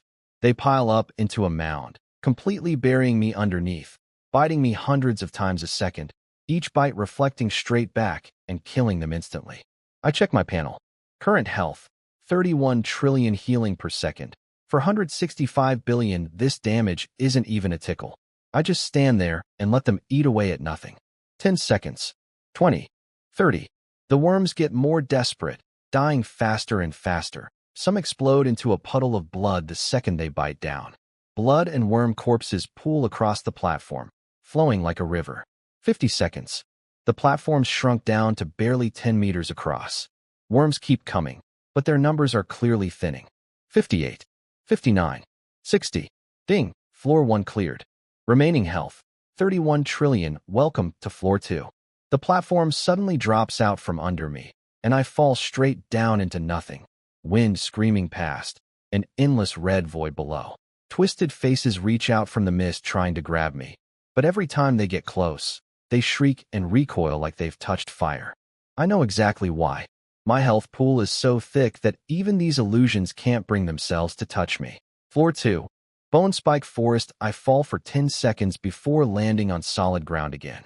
This floor is a massive forest, if you can call them trees. They're all bone, pale white and gray-black, growing straight up out of the ground. Human ribs, monster spines, giant unidentifiable claw bones, some reaching 100 meters tall, branches made of bone hung with sun-dried corpses swinging gently in the wind, like a forest of hanged men. Around the edges of the platform, dense fields of bone spikes are creeping toward me. Current floor, 2 monster, bone spike forest, living, stats, no health, deals 1,000 piercing damage per second within platform range clear condition. Survive 60 seconds countdown. 60 seconds. The instant the text finishes, a spike erupts straight up out of the bone beneath my feet. -1,000. Another one. -1,000. Another. -1,000. Spikes burst up like weeds after rain, springing from every inch of the floor, some thin as a finger, some thick as my arm, one driving straight up through the sole of my foot. I just stand there and let them all hit. 10 hits a second, 1,000 each. 10,000 damage a second. Against my 465 billion healing per second. That's not even a rounding error. The spikes can't even pierce me. They shatter on contact instead, crumbling to dust the moment they break, scattering in the wind. 10 seconds. 20. 30. The spikes grow denser and thicker, some bending at 90 degrees against my leg before snapping, some exploding into powder against my waist, one hitting my face and not even leaving a mark. 50 seconds. 58. 59. 60. Ding. Floor 2 cleared. The platform drops again, and I fall. Floor 3. Sea of blood mosquitoes. This floor is a blood-red swamp. The air so humid I could wring water from it. Bubbles popping in the muck and releasing bursts of stinking blood mist that burns the skin like acid wherever it lands. In the middle of the swamp is a single 10-meter platform, covered in mosquito corpses, except they're not dead. Each one is fist-sized, blood-red, with transparent wings and a needle-like proboscis as long as a finger, glinting in the dim light. They're packed densely across the platform, some feeding, some mating, some laying eggs directly into the corpses around them. The moment I land, every single mosquito lifts its head at once. Their compound eyes all reflect the same thing, a living, breathing human shape. A buzzing roar erupts, like 10 million tiny engines starting up at once. They lift off in a dense black swarm and come straight for me. Current floor, 3 monster, blood mosquito swarm X 5,000 stats. Level 3, attack 300, health 300. Lifesteal, heals 30 HP per attack. Clear condition, survive 60 seconds countdown. 60 seconds. The first mosquito lands on my face and drives its needle straight into my cheek. -300 damage. Reflect, 300. Its needle's still buried in my skin when its own head bursts open, splattering warm, stinking blood across my face. Then the second one, the third, fourth. All 5,000 swarm me at once, packing into a black ball around my whole body, every needle jabbing in with lifesteal attached, every single one trying to drain me dry. -300, -300, -300, reflected straight back each time, and not one of them manages to drain a single drop of my blood. Their needles hit my skin like striking a steel plate. Instead of feeding, they just blow their own heads off from the reflect. One after another, dead. Whole clusters of them, dead. The corpses pile up on the platform, getting crushed flat by the ones still swarming, blood and broken wings building into a thick layer underfoot. 10 seconds. 20. 30. The numbers thin out fast. 50 seconds. The very last one lands a final hit on me before splitting in half and dropping at my feet. 58. 59. 60. Ding. Floor 3 cleared. The platform drops, and I fall again. Floors 4 through 49. Honestly, I lose track of how many times I fall after this point. All I know is every fall means a new floor. Each one throws something different at me. 10,000 poison scorpions with stacking damage over time.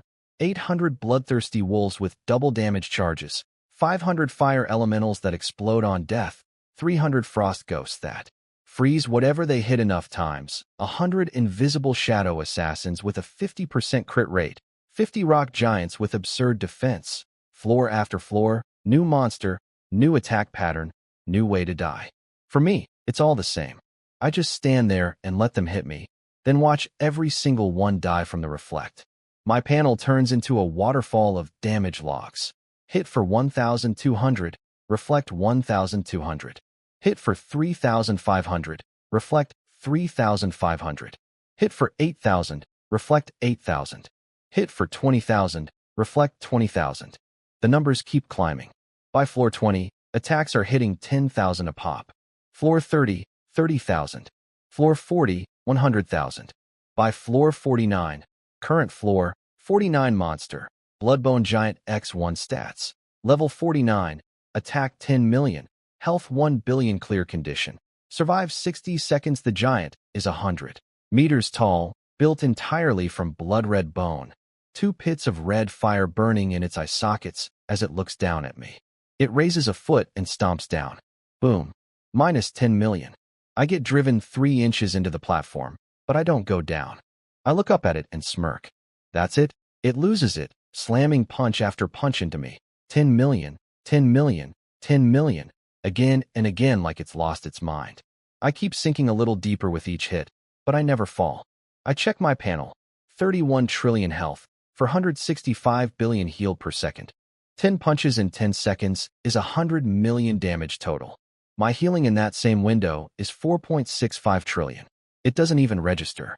The timer hits 60 seconds with the giant still mid-swing, fire raging in its eye sockets, completely unable to comprehend why I won't die. Ding! Floor 49 cleared. The platform drops, and I fall once more. Floor 50. The Bloodbone King. This fall takes longer than any before it. Long enough I start to wonder if it'll ever end. The twisted faces reach for me from the mist again and again, recoiling every time at the last second. Finally, my feet hit solid ground. This platform is bigger than every floor before it combined, so vast I can't see the edges. At the top of a raised dais sits a throne built from blood-red bone, and on it sits a figure. It stands and descends step by step, the surrounding void shuddering with each footfall, the blood mist churning like it's bowing to its king. It stops in front of me, humanoid in shape, but not human. Covered head to toe in blood-red bone armor etched with dense runes. No face at all, just a mask with 2 black hollows burning with golden fire. Current floor, 50 monster, Bloodbone King stats, attack 50 million, health 50 billion skills, bone spike impale, Yoi, death gaze, single target instant kill, blood pact, life steal, clear condition, survive 60 seconds. It looks at me with those golden eyes like it's trying to see straight through me. You're strong, it says, voice like grinding bone. I don't answer. It steps closer. But you have to die. It raises a hand, and countless blood-red spikes erupt from beneath the platform, dense as a forest, each one 10 meters tall, sharp enough to tear through reality itself, stabbing at me from every direction.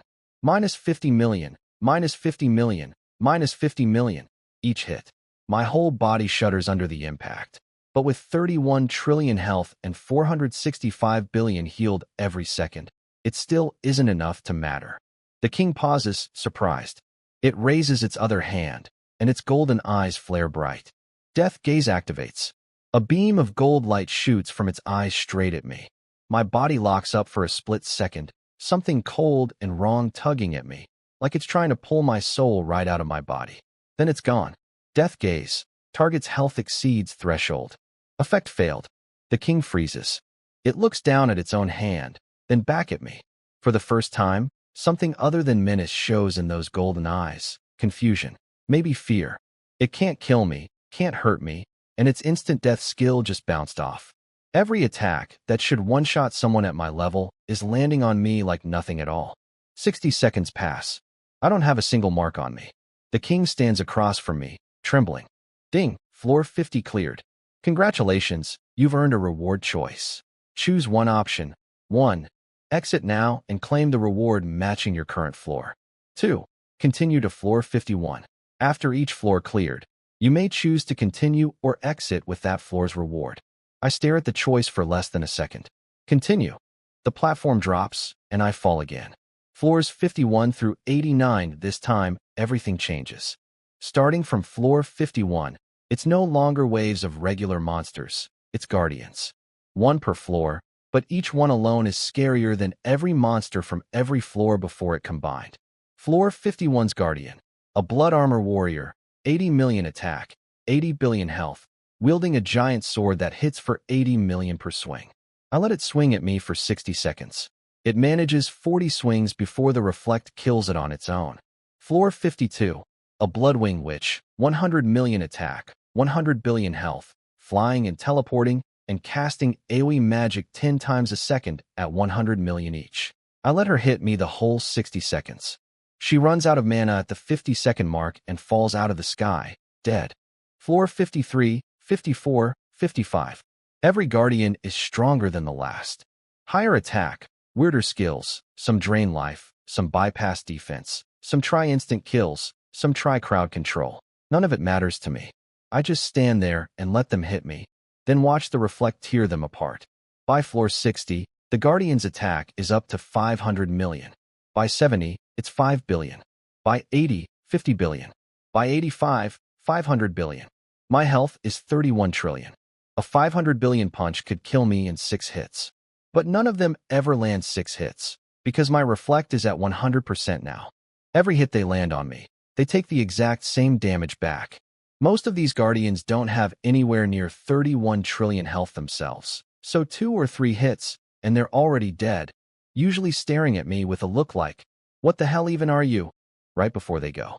I've stopped reacting to it by this point. Floor 89's guardian, a blood shadow demon. Level 89, 800 billion attack, 80 trillion health. When I see those numbers, my eye twitches slightly. 800 billion a hit, 80 trillion health. That means it can land roughly 10 hits on me before my reflect kills it, but if it lands 10 hits, I'll have healed back up between most of them anyway. I take a breath and hold my ground. The demon moves, impossibly fast, a blur of red shadow appearing right in front of me, slamming a fist into my chest. Minus 800 billion. Reflect, 800 billion. Its body jolts, a crack splitting open across its hand, blood leaking out. It doesn't stop, but it also doesn't immediately swing again. Needs a moment to recover. Second punch. Minus 800 billion. 2 seconds between hits. Just enough time for my health to top off again. Third punch. Fourth punch. By the fifth, it looks down at itself. A massive hole punched clean through its chest, its glowing core visible inside. It looks up at me. For the first time, something other than rage shows in its eyes. Confusion. What? Are you? I don't answer. The 10th punch lands. Its whole body detonates, scattering into red light that dissolves into the void. Ding! Floor 89 cleared. Continue? I stare at the prompt for 1 second. Continue. The platform drops. I fall into floor 90. Floor 90. Blood hell Ashura, there's no platform on this floor. I'm standing in an endless red void. Nothing under my feet. Nothing above me. Just churning, roaring blood-red mist stretching in every direction, like a boiling ocean of blood. Something massive moves in the distance. A giant shape approaches from deep within the mist, each step shaking the void itself, the mist parting around it like invisible hands are pushing it aside. It stops in front of me, an Ashura, 1,000 meters tall, covered head to toe in pitch-black bone armor, blood-red flame leaking out from every gap in the plating. Its face is an Ashura mask with no visible eyes, just 2 pits of blazing red fire. Current floor, 90 monster. Blood hell Ashura stats. Attack 1 trillion. Health 10 trillion. My pupils shrink the second I read those numbers. 1 trillion per hit. My current health is 31 trillion. That means 4 hits and I'm dead. My healing is 15% per second, or 4.65 trillion per second, meaning it takes 2.15 seconds to fully heal after a single hit. Will this thing give me 2.15 seconds? I don't know. And this time, I can't afford to gamble on it. My mind races through everything at once. Run? There's no edge to this void to run toward. Dodge. This thing is 1,000 meters tall. One swing covers a 100-meter radius. There's only one option left. I take a breath and tap through my panel fast. Furnace stone, activate. The fist-sized black stone bursts out of my ring, hovering in front of me, its golden patterns flaring like a starving wolf that just caught the scent of meat. Select skills to convert. I sweep through my 101 useless skills: sand resistance, rock armor, poison mist, stone skin, frost shards, flame body, thunder, shadow damage, light strike, all of it, and select 85 of them. In one motion, dragging every single one into the stone. The stone shakes violently. 85 beams of different colored light tear out of my panel and pour into it, the golden patterns blazing bright enough to hum and roar. I clench my jaw and lock my eyes on the stone. 85 beams of gold light erupt back out, coiling and roaring around me like 85 golden dragons. The entire void shakes. The blood mist gets blasted apart by the light, and through it, the Ashura's burning eyes flicker with something new: shock. I don't have time to think about that. Select a passive skill to enhance. Without hesitating, I dump the first beam straight into healing boost. Healing per second, 15%, 16% second beam, 16%, 17%. Third, 17%, 18%. Fourth, 18%, 19%. Beam after beam pours into me. Every single one makes my blood boil harder than the last. The same swelling, pressurized feeling from before, except now it's 10 times worse, 100 times worse. My veins are expanding, my heart's hammering out of control, every bone in my body is creaking. But I can't stop. The Ashura's already moving. Its 1,000-meter body takes a single step and is suddenly right in front of me, that massive hand blotting out the entire void as it slams down. Boom. -1 trillion. I get smashed 300 meters straight down. But I don't die. I check my panel. Health 31 trillion, 21 trillion. Healing 19%, 589 billion /section. The next second, my health jumps 21 trillion, 26.89 trillion. 589 billion healed in 1 second. One more second, and I'd be full again. But the Ashura isn't giving me another second. The second hand is already falling. Boom. Another trillion. I drop another 300 meters. 26.89 trillion, 16.89 trillion. I grit my teeth and shove the remaining beams in as fast as I can. 20th beam, 25%, 26%. 21st, 26%, 27%. 22nd, 27%, 28%. The third hand falls. Boom. Another trillion.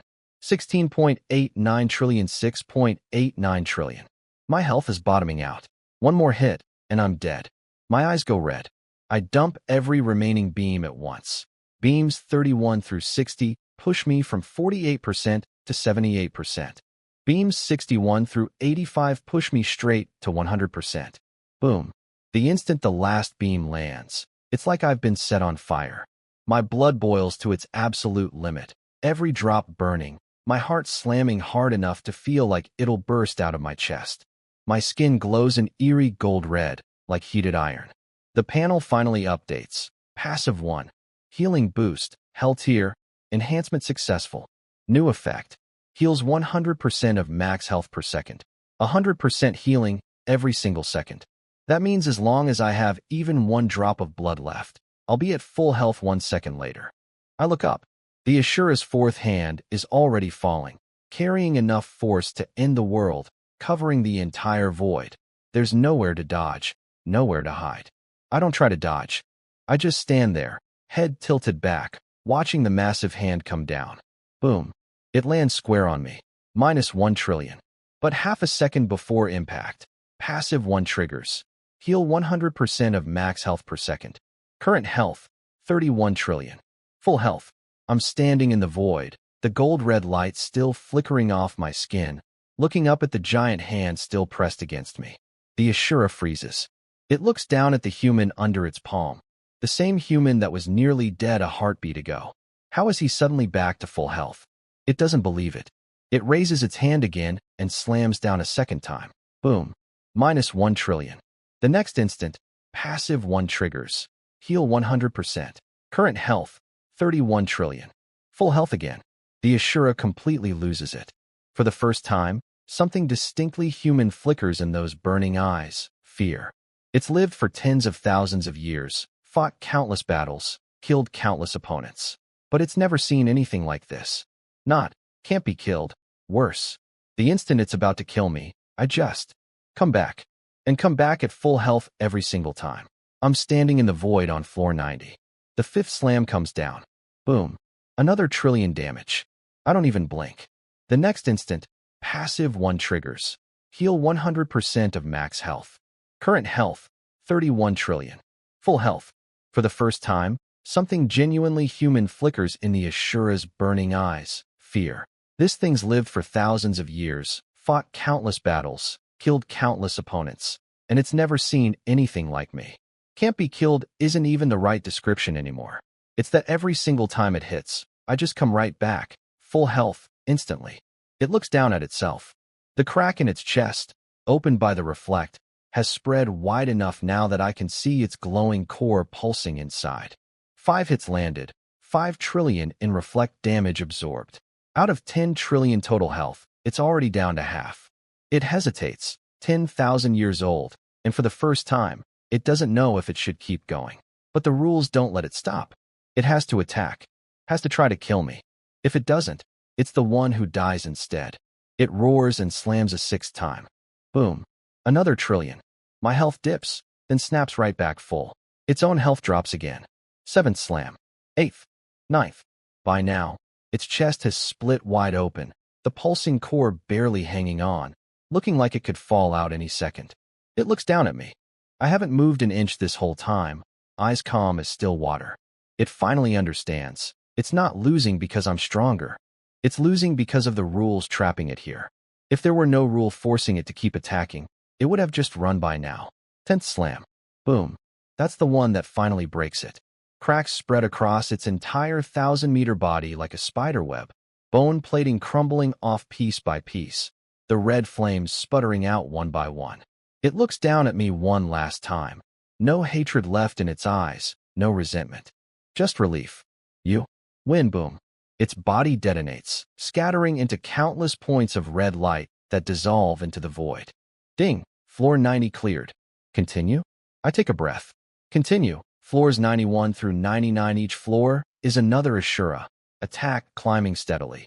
1.1 trillion on floor 91. 1.2 trillion on 92. All the way up to 1.9 trillion by floor 99. By now it's just routine. They hit me. I heal back instantly. They take the reflect. They die. Ding. Floor 99 cleared. Welcome to the final floor. Floor 100. Lord of Blood Hell. This time the platform doesn't drop. It rises instead. The blood-red mist parts.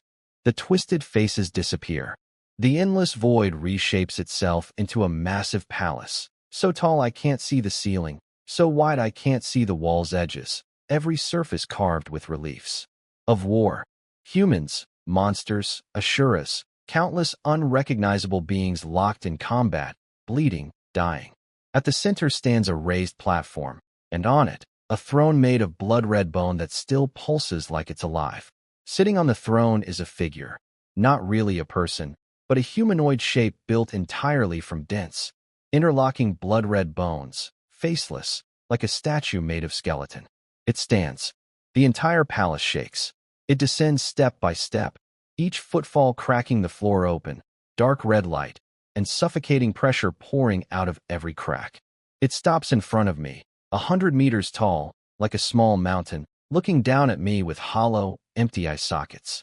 But I can tell it's watching me. Current floor, 100 monster, Lord of Blood Hell attack, 30 trillion health, 300 trillion skills. None description, needs no skills. It only needs to keep punching. How many can you take? My pupils shrink reading those numbers. 30 trillion per hit. 300 trillion total health.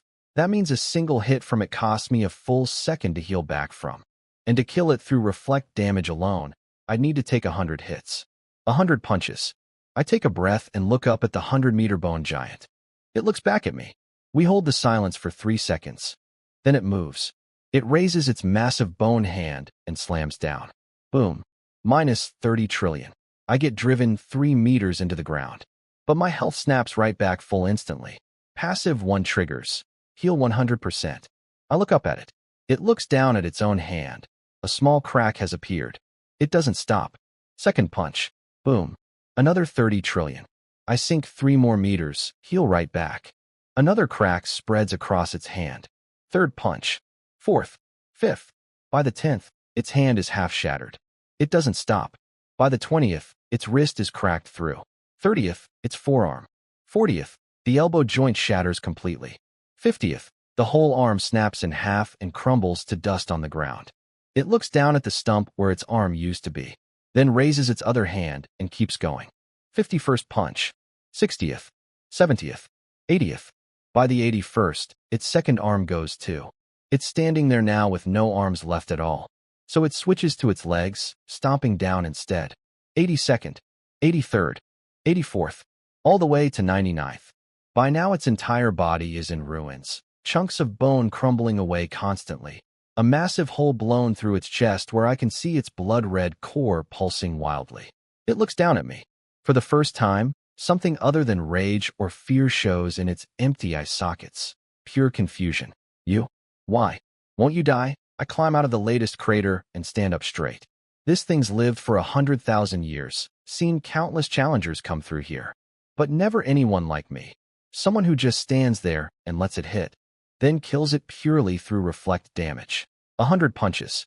It threw 100 punches at me, and it's the one who ends up dead. Then, unexpectedly, it laughs. That faceless face somehow manages an expression. Good, good, good. It says it 3 times. Its body detonates, bone fragments scattering everywhere. The blood-red core rolls out of its shattered chest and comes to a stop at my feet, still pulsing. Thump, thump, thump. Then a voice echoes in my head. 100,000 years, you're the first. The first one who's ever satisfied me. Kid, here's your reward. The core explodes, dissolving into countless points of red light that pour into my body. My whole body jolts. The power is overwhelming, like I'm about to burst from the inside. Not pain. Pressure, something growing wildly inside me, every cell shaking under the strain. It lasts a full 10 seconds before everything finally settles. I open my eyes. Golden text slowly forms in front of me. Congratulations on clearing floor 100 of Blood Hell Bone Tower. You have obtained a unique grade active skill, Twin Body. Twin Body. Unique split off a clone that shares all of your strength, your power, level, and skills. Any growth from either body, level, ability, skills, is shared instantly with the other. The clone cannot be tracked by any energy-based tracking method. Both bodies share a single life. If either one dies, the other becomes the sole remaining body. Only one clone can exist at a time. Cooldown, 30 days. I stare at the golden text for several seconds. Twin Body. Unique split off a clone with all your current strength, level, abilities, and skills. Growth from either body shares instantly with the other. Untraceable by any energy-based tracking. Both bodies share one life. If either dies, the other becomes the sole body. Only one clone at a time. 30-day cooldown. I read it 3 times over, then take a breath. Holy hell, I genuinely don't know what to say. A unique grade skill. Only one person in the universe has this. Untraceable means if Shui Wei comes back with that tracking compass, she'll never find a clone of me. Even if she kills my main body, the clone survives. After 30 days, I can split off a new one again. Share one life. And if either dies, the other becomes the only one left, meaning I basically have 2 lives now. Not exactly 2 separate lives, more like 2 lives sharing one. If my main body dies, the clone just becomes the new main body. If the clone dies, the main body's untouched. As long as both don't die at the exact same moment, I'm effectively unkillable. My fingers tremble slightly. I think about Shui Wei's blood-red eyes, her parting words about coming back to drag me away. 3 days from now, that lunatic returns, with better gear, harsher methods. I survived 1 level, 190 strike. What if she brings 10 next time? What if she brings something even worse? With this skill, I can never truly die. It's an absurd advantage. I just need to figure out how to actually use it. I focus and say, split. I feel something get pulled straight out of my body. Not painful, just strange, like another version of myself is stepping out from inside. The next instant, there's a second person standing in front of me. Completely naked, looking exactly like me. My real face, the one under the mask, not any of the disguises. He looks down at his own hands, touches his own face, then looks up at me. We stare at each other for a solid 3 seconds. He speaks first, voice identical to mine. I'm you, yeah, I say. You're my clone. He glances down at his bare body, then back up, a little awkward. Can I get some clothes first? I laugh and pull out a set of clothes from my ring. The same plain jacket and pants I bought back in Night City, and hand them over. He puts them on, muttering, coming out into the world butt naked, real classy. I keep watching him, fascinated. His tone, his mannerisms, even that slightly annoying calm confidence, all identical to mine. Once he's dressed, he stretches and looks at me. So what's the deal? You're the main body. I'm the clone. We share one life, and as long as we're not both dead at once, neither of us actually dies, right? I say. He takes a step forward, looking at his hands, then around at our surroundings. This feels weird, he says. I have all your memories, all your thoughts, all your feelings. I know exactly how you see me, and I know exactly how I see myself. I don't say anything. He looks up at me. You want me to take the furnace stone and the mask and disappear somewhere? I nod. He smiles, that same quiet, understated smile I always give. You're right to want that, he says. That crazy woman comes back in 3 days. She's got a tracking compass that follows clear energy signatures. It can find you. It can't find me. I'll wear the mask, change my face and presence, take the furnace stone, and hide somewhere quiet. No fighting, no leveling. Though since whatever you level up applies to me too, nobody will even know I exist. Technically the clone could clear rifts too. Without being tracked, but with too many unknowns still in play, it's smarter for the clone to play it safe. Let the main body take all the risk. I think it over for a moment, then pull the fist-sized furnace stone out of my ring and hand it over. Doesn't matter which of us holds it, since our growth shares instantly either way. But if the main body's out there fighting and ends up dying, anything I'm carrying could get looted. Safer with the clone. He takes it. Then I focus, and the invisible mask rises out of my body and settles into my palm. I look at it for a second, then hand it to him too. I want the clone to live quietly, undisturbed. The safer he is, the safer I am. He takes the mask and presses it to his face. It melts into his skin instantly and disappears. A second later, his face starts shifting into the middle-aged man's face I used back in Night City, rough skin, wrinkles, stubble. Nobody knows this face, he says. I nod. He shifts again into the gray-haired old man, hunched back. Nobody knows this one either. Again, into a young man in his 20s, plain and honest looking. This one works too. I can't help but laugh. You're seriously messing around with this? He grins back. Might as well, got nothing else to do. You handle the dying, I'll handle the living. If you actually die, I become you. Once the revival cooldown's up, you split me off again. I nod and check my panel, opening the tower's shop and scrolling to the level 10 legendary gear section. Level 10 legendary armor, immortal plate, 20,000 health, 1 million points level, 10 legendary ring, life band, 10,000 health, 1,000 attack, 1 million points. I buy a full set, plus another space ring, and hand it all over. He puts on the armor, slips on the ring, then pulls up his own panel. Name, Su Lin, clone. Level, 10 health, 31 trillion attack, 2,000 passive 1. Healing boost, enhanced. 100% max health per second passive 2. Bone Spike Fury, enhanced. 100% damage reflect passive 3. Taunt passive 4. Extreme cold resistance. Passive 5. Stone stand-in. 12-hour cooldown active 1. Shadow Step active 2. Blood Sacrifice. 8-minute cooldown active 3. Teleportation active 4. Twin Body, already used. On cooldown until one body dies, he looks himself over and nods, satisfied. Good. Clothes and gear. No more running around naked. Head out first, I tell him. Stay invisible. Find somewhere quiet to lay low. Fish, garden, whatever, just stay safe. Got it, he says. He focuses and vanishes on the spot. Shadow step. Still invisible, he walks toward the far side of the palace. At the edge, he pauses and glances back. I can't see him, but I know he's looking. A faint ripple passes through the air a moment later. Teleportation. He's gone. I take a breath and turn toward the golden light door. I don't have the mask anymore. This is my real face now. The clone needs it more than I do. He's the one who has to stay hidden. Meanwhile, back at the Baymang Mountain Canyon, the blood-red stone door has been sealed shut for 2 full hours. If anything, the crowd outside has only grown.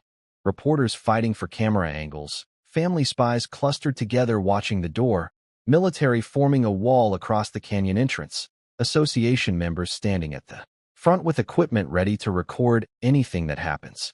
At the top of the cliff, Su Jintian stands with his hands folded behind his back, his 20 black-clad warriors motionless as statues behind him. On the east side rock, Wang Shiqing has already finished 3 candied fruit skewers. She tosses the last stick aside and starts pacing. Why isn't he out yet? She mutters. It's been 2 hours. Wang Tiangang reminds her that time flows differently inside dungeons. Days could be passing in there, while only 2 hours pass outside. Don't rush it. She glares at him. How am I supposed to not be worried? That bastard Su Jintian is waiting right outside. The second he steps out, he's dead. Wang Tiangang sighs, knowing she's right. Level 90, the strongest man alive. There's nothing he can do to stop it. Nobody can. In the western shadows, Yin Yin has nearly snapped her stick into 18 pieces from nervous fidgeting. Han Bing tells her to leave the poor stick alone. She ignores him and keeps going. Ingren leans against the rock wall, uncharacteristically alert, staring at the door. Lin Yu stands off to the side, gripping the hem of her own clothes so tight her knuckles have gone white. He'll come out, Lin Yu says quietly. Yin Yin looks at her. He promised us, Lin Yu adds softly. Suddenly the whole canyon stirs. It's moving. The door's moving. Everyone looks up. The blood-red stone door is glowing, its runes pulsing violently like they've come alive. The dripping blood speeds up, merging into a single beam of red light that shoots straight up into the sky. The beam holds for 3 seconds. Then, a figure steps out of the light.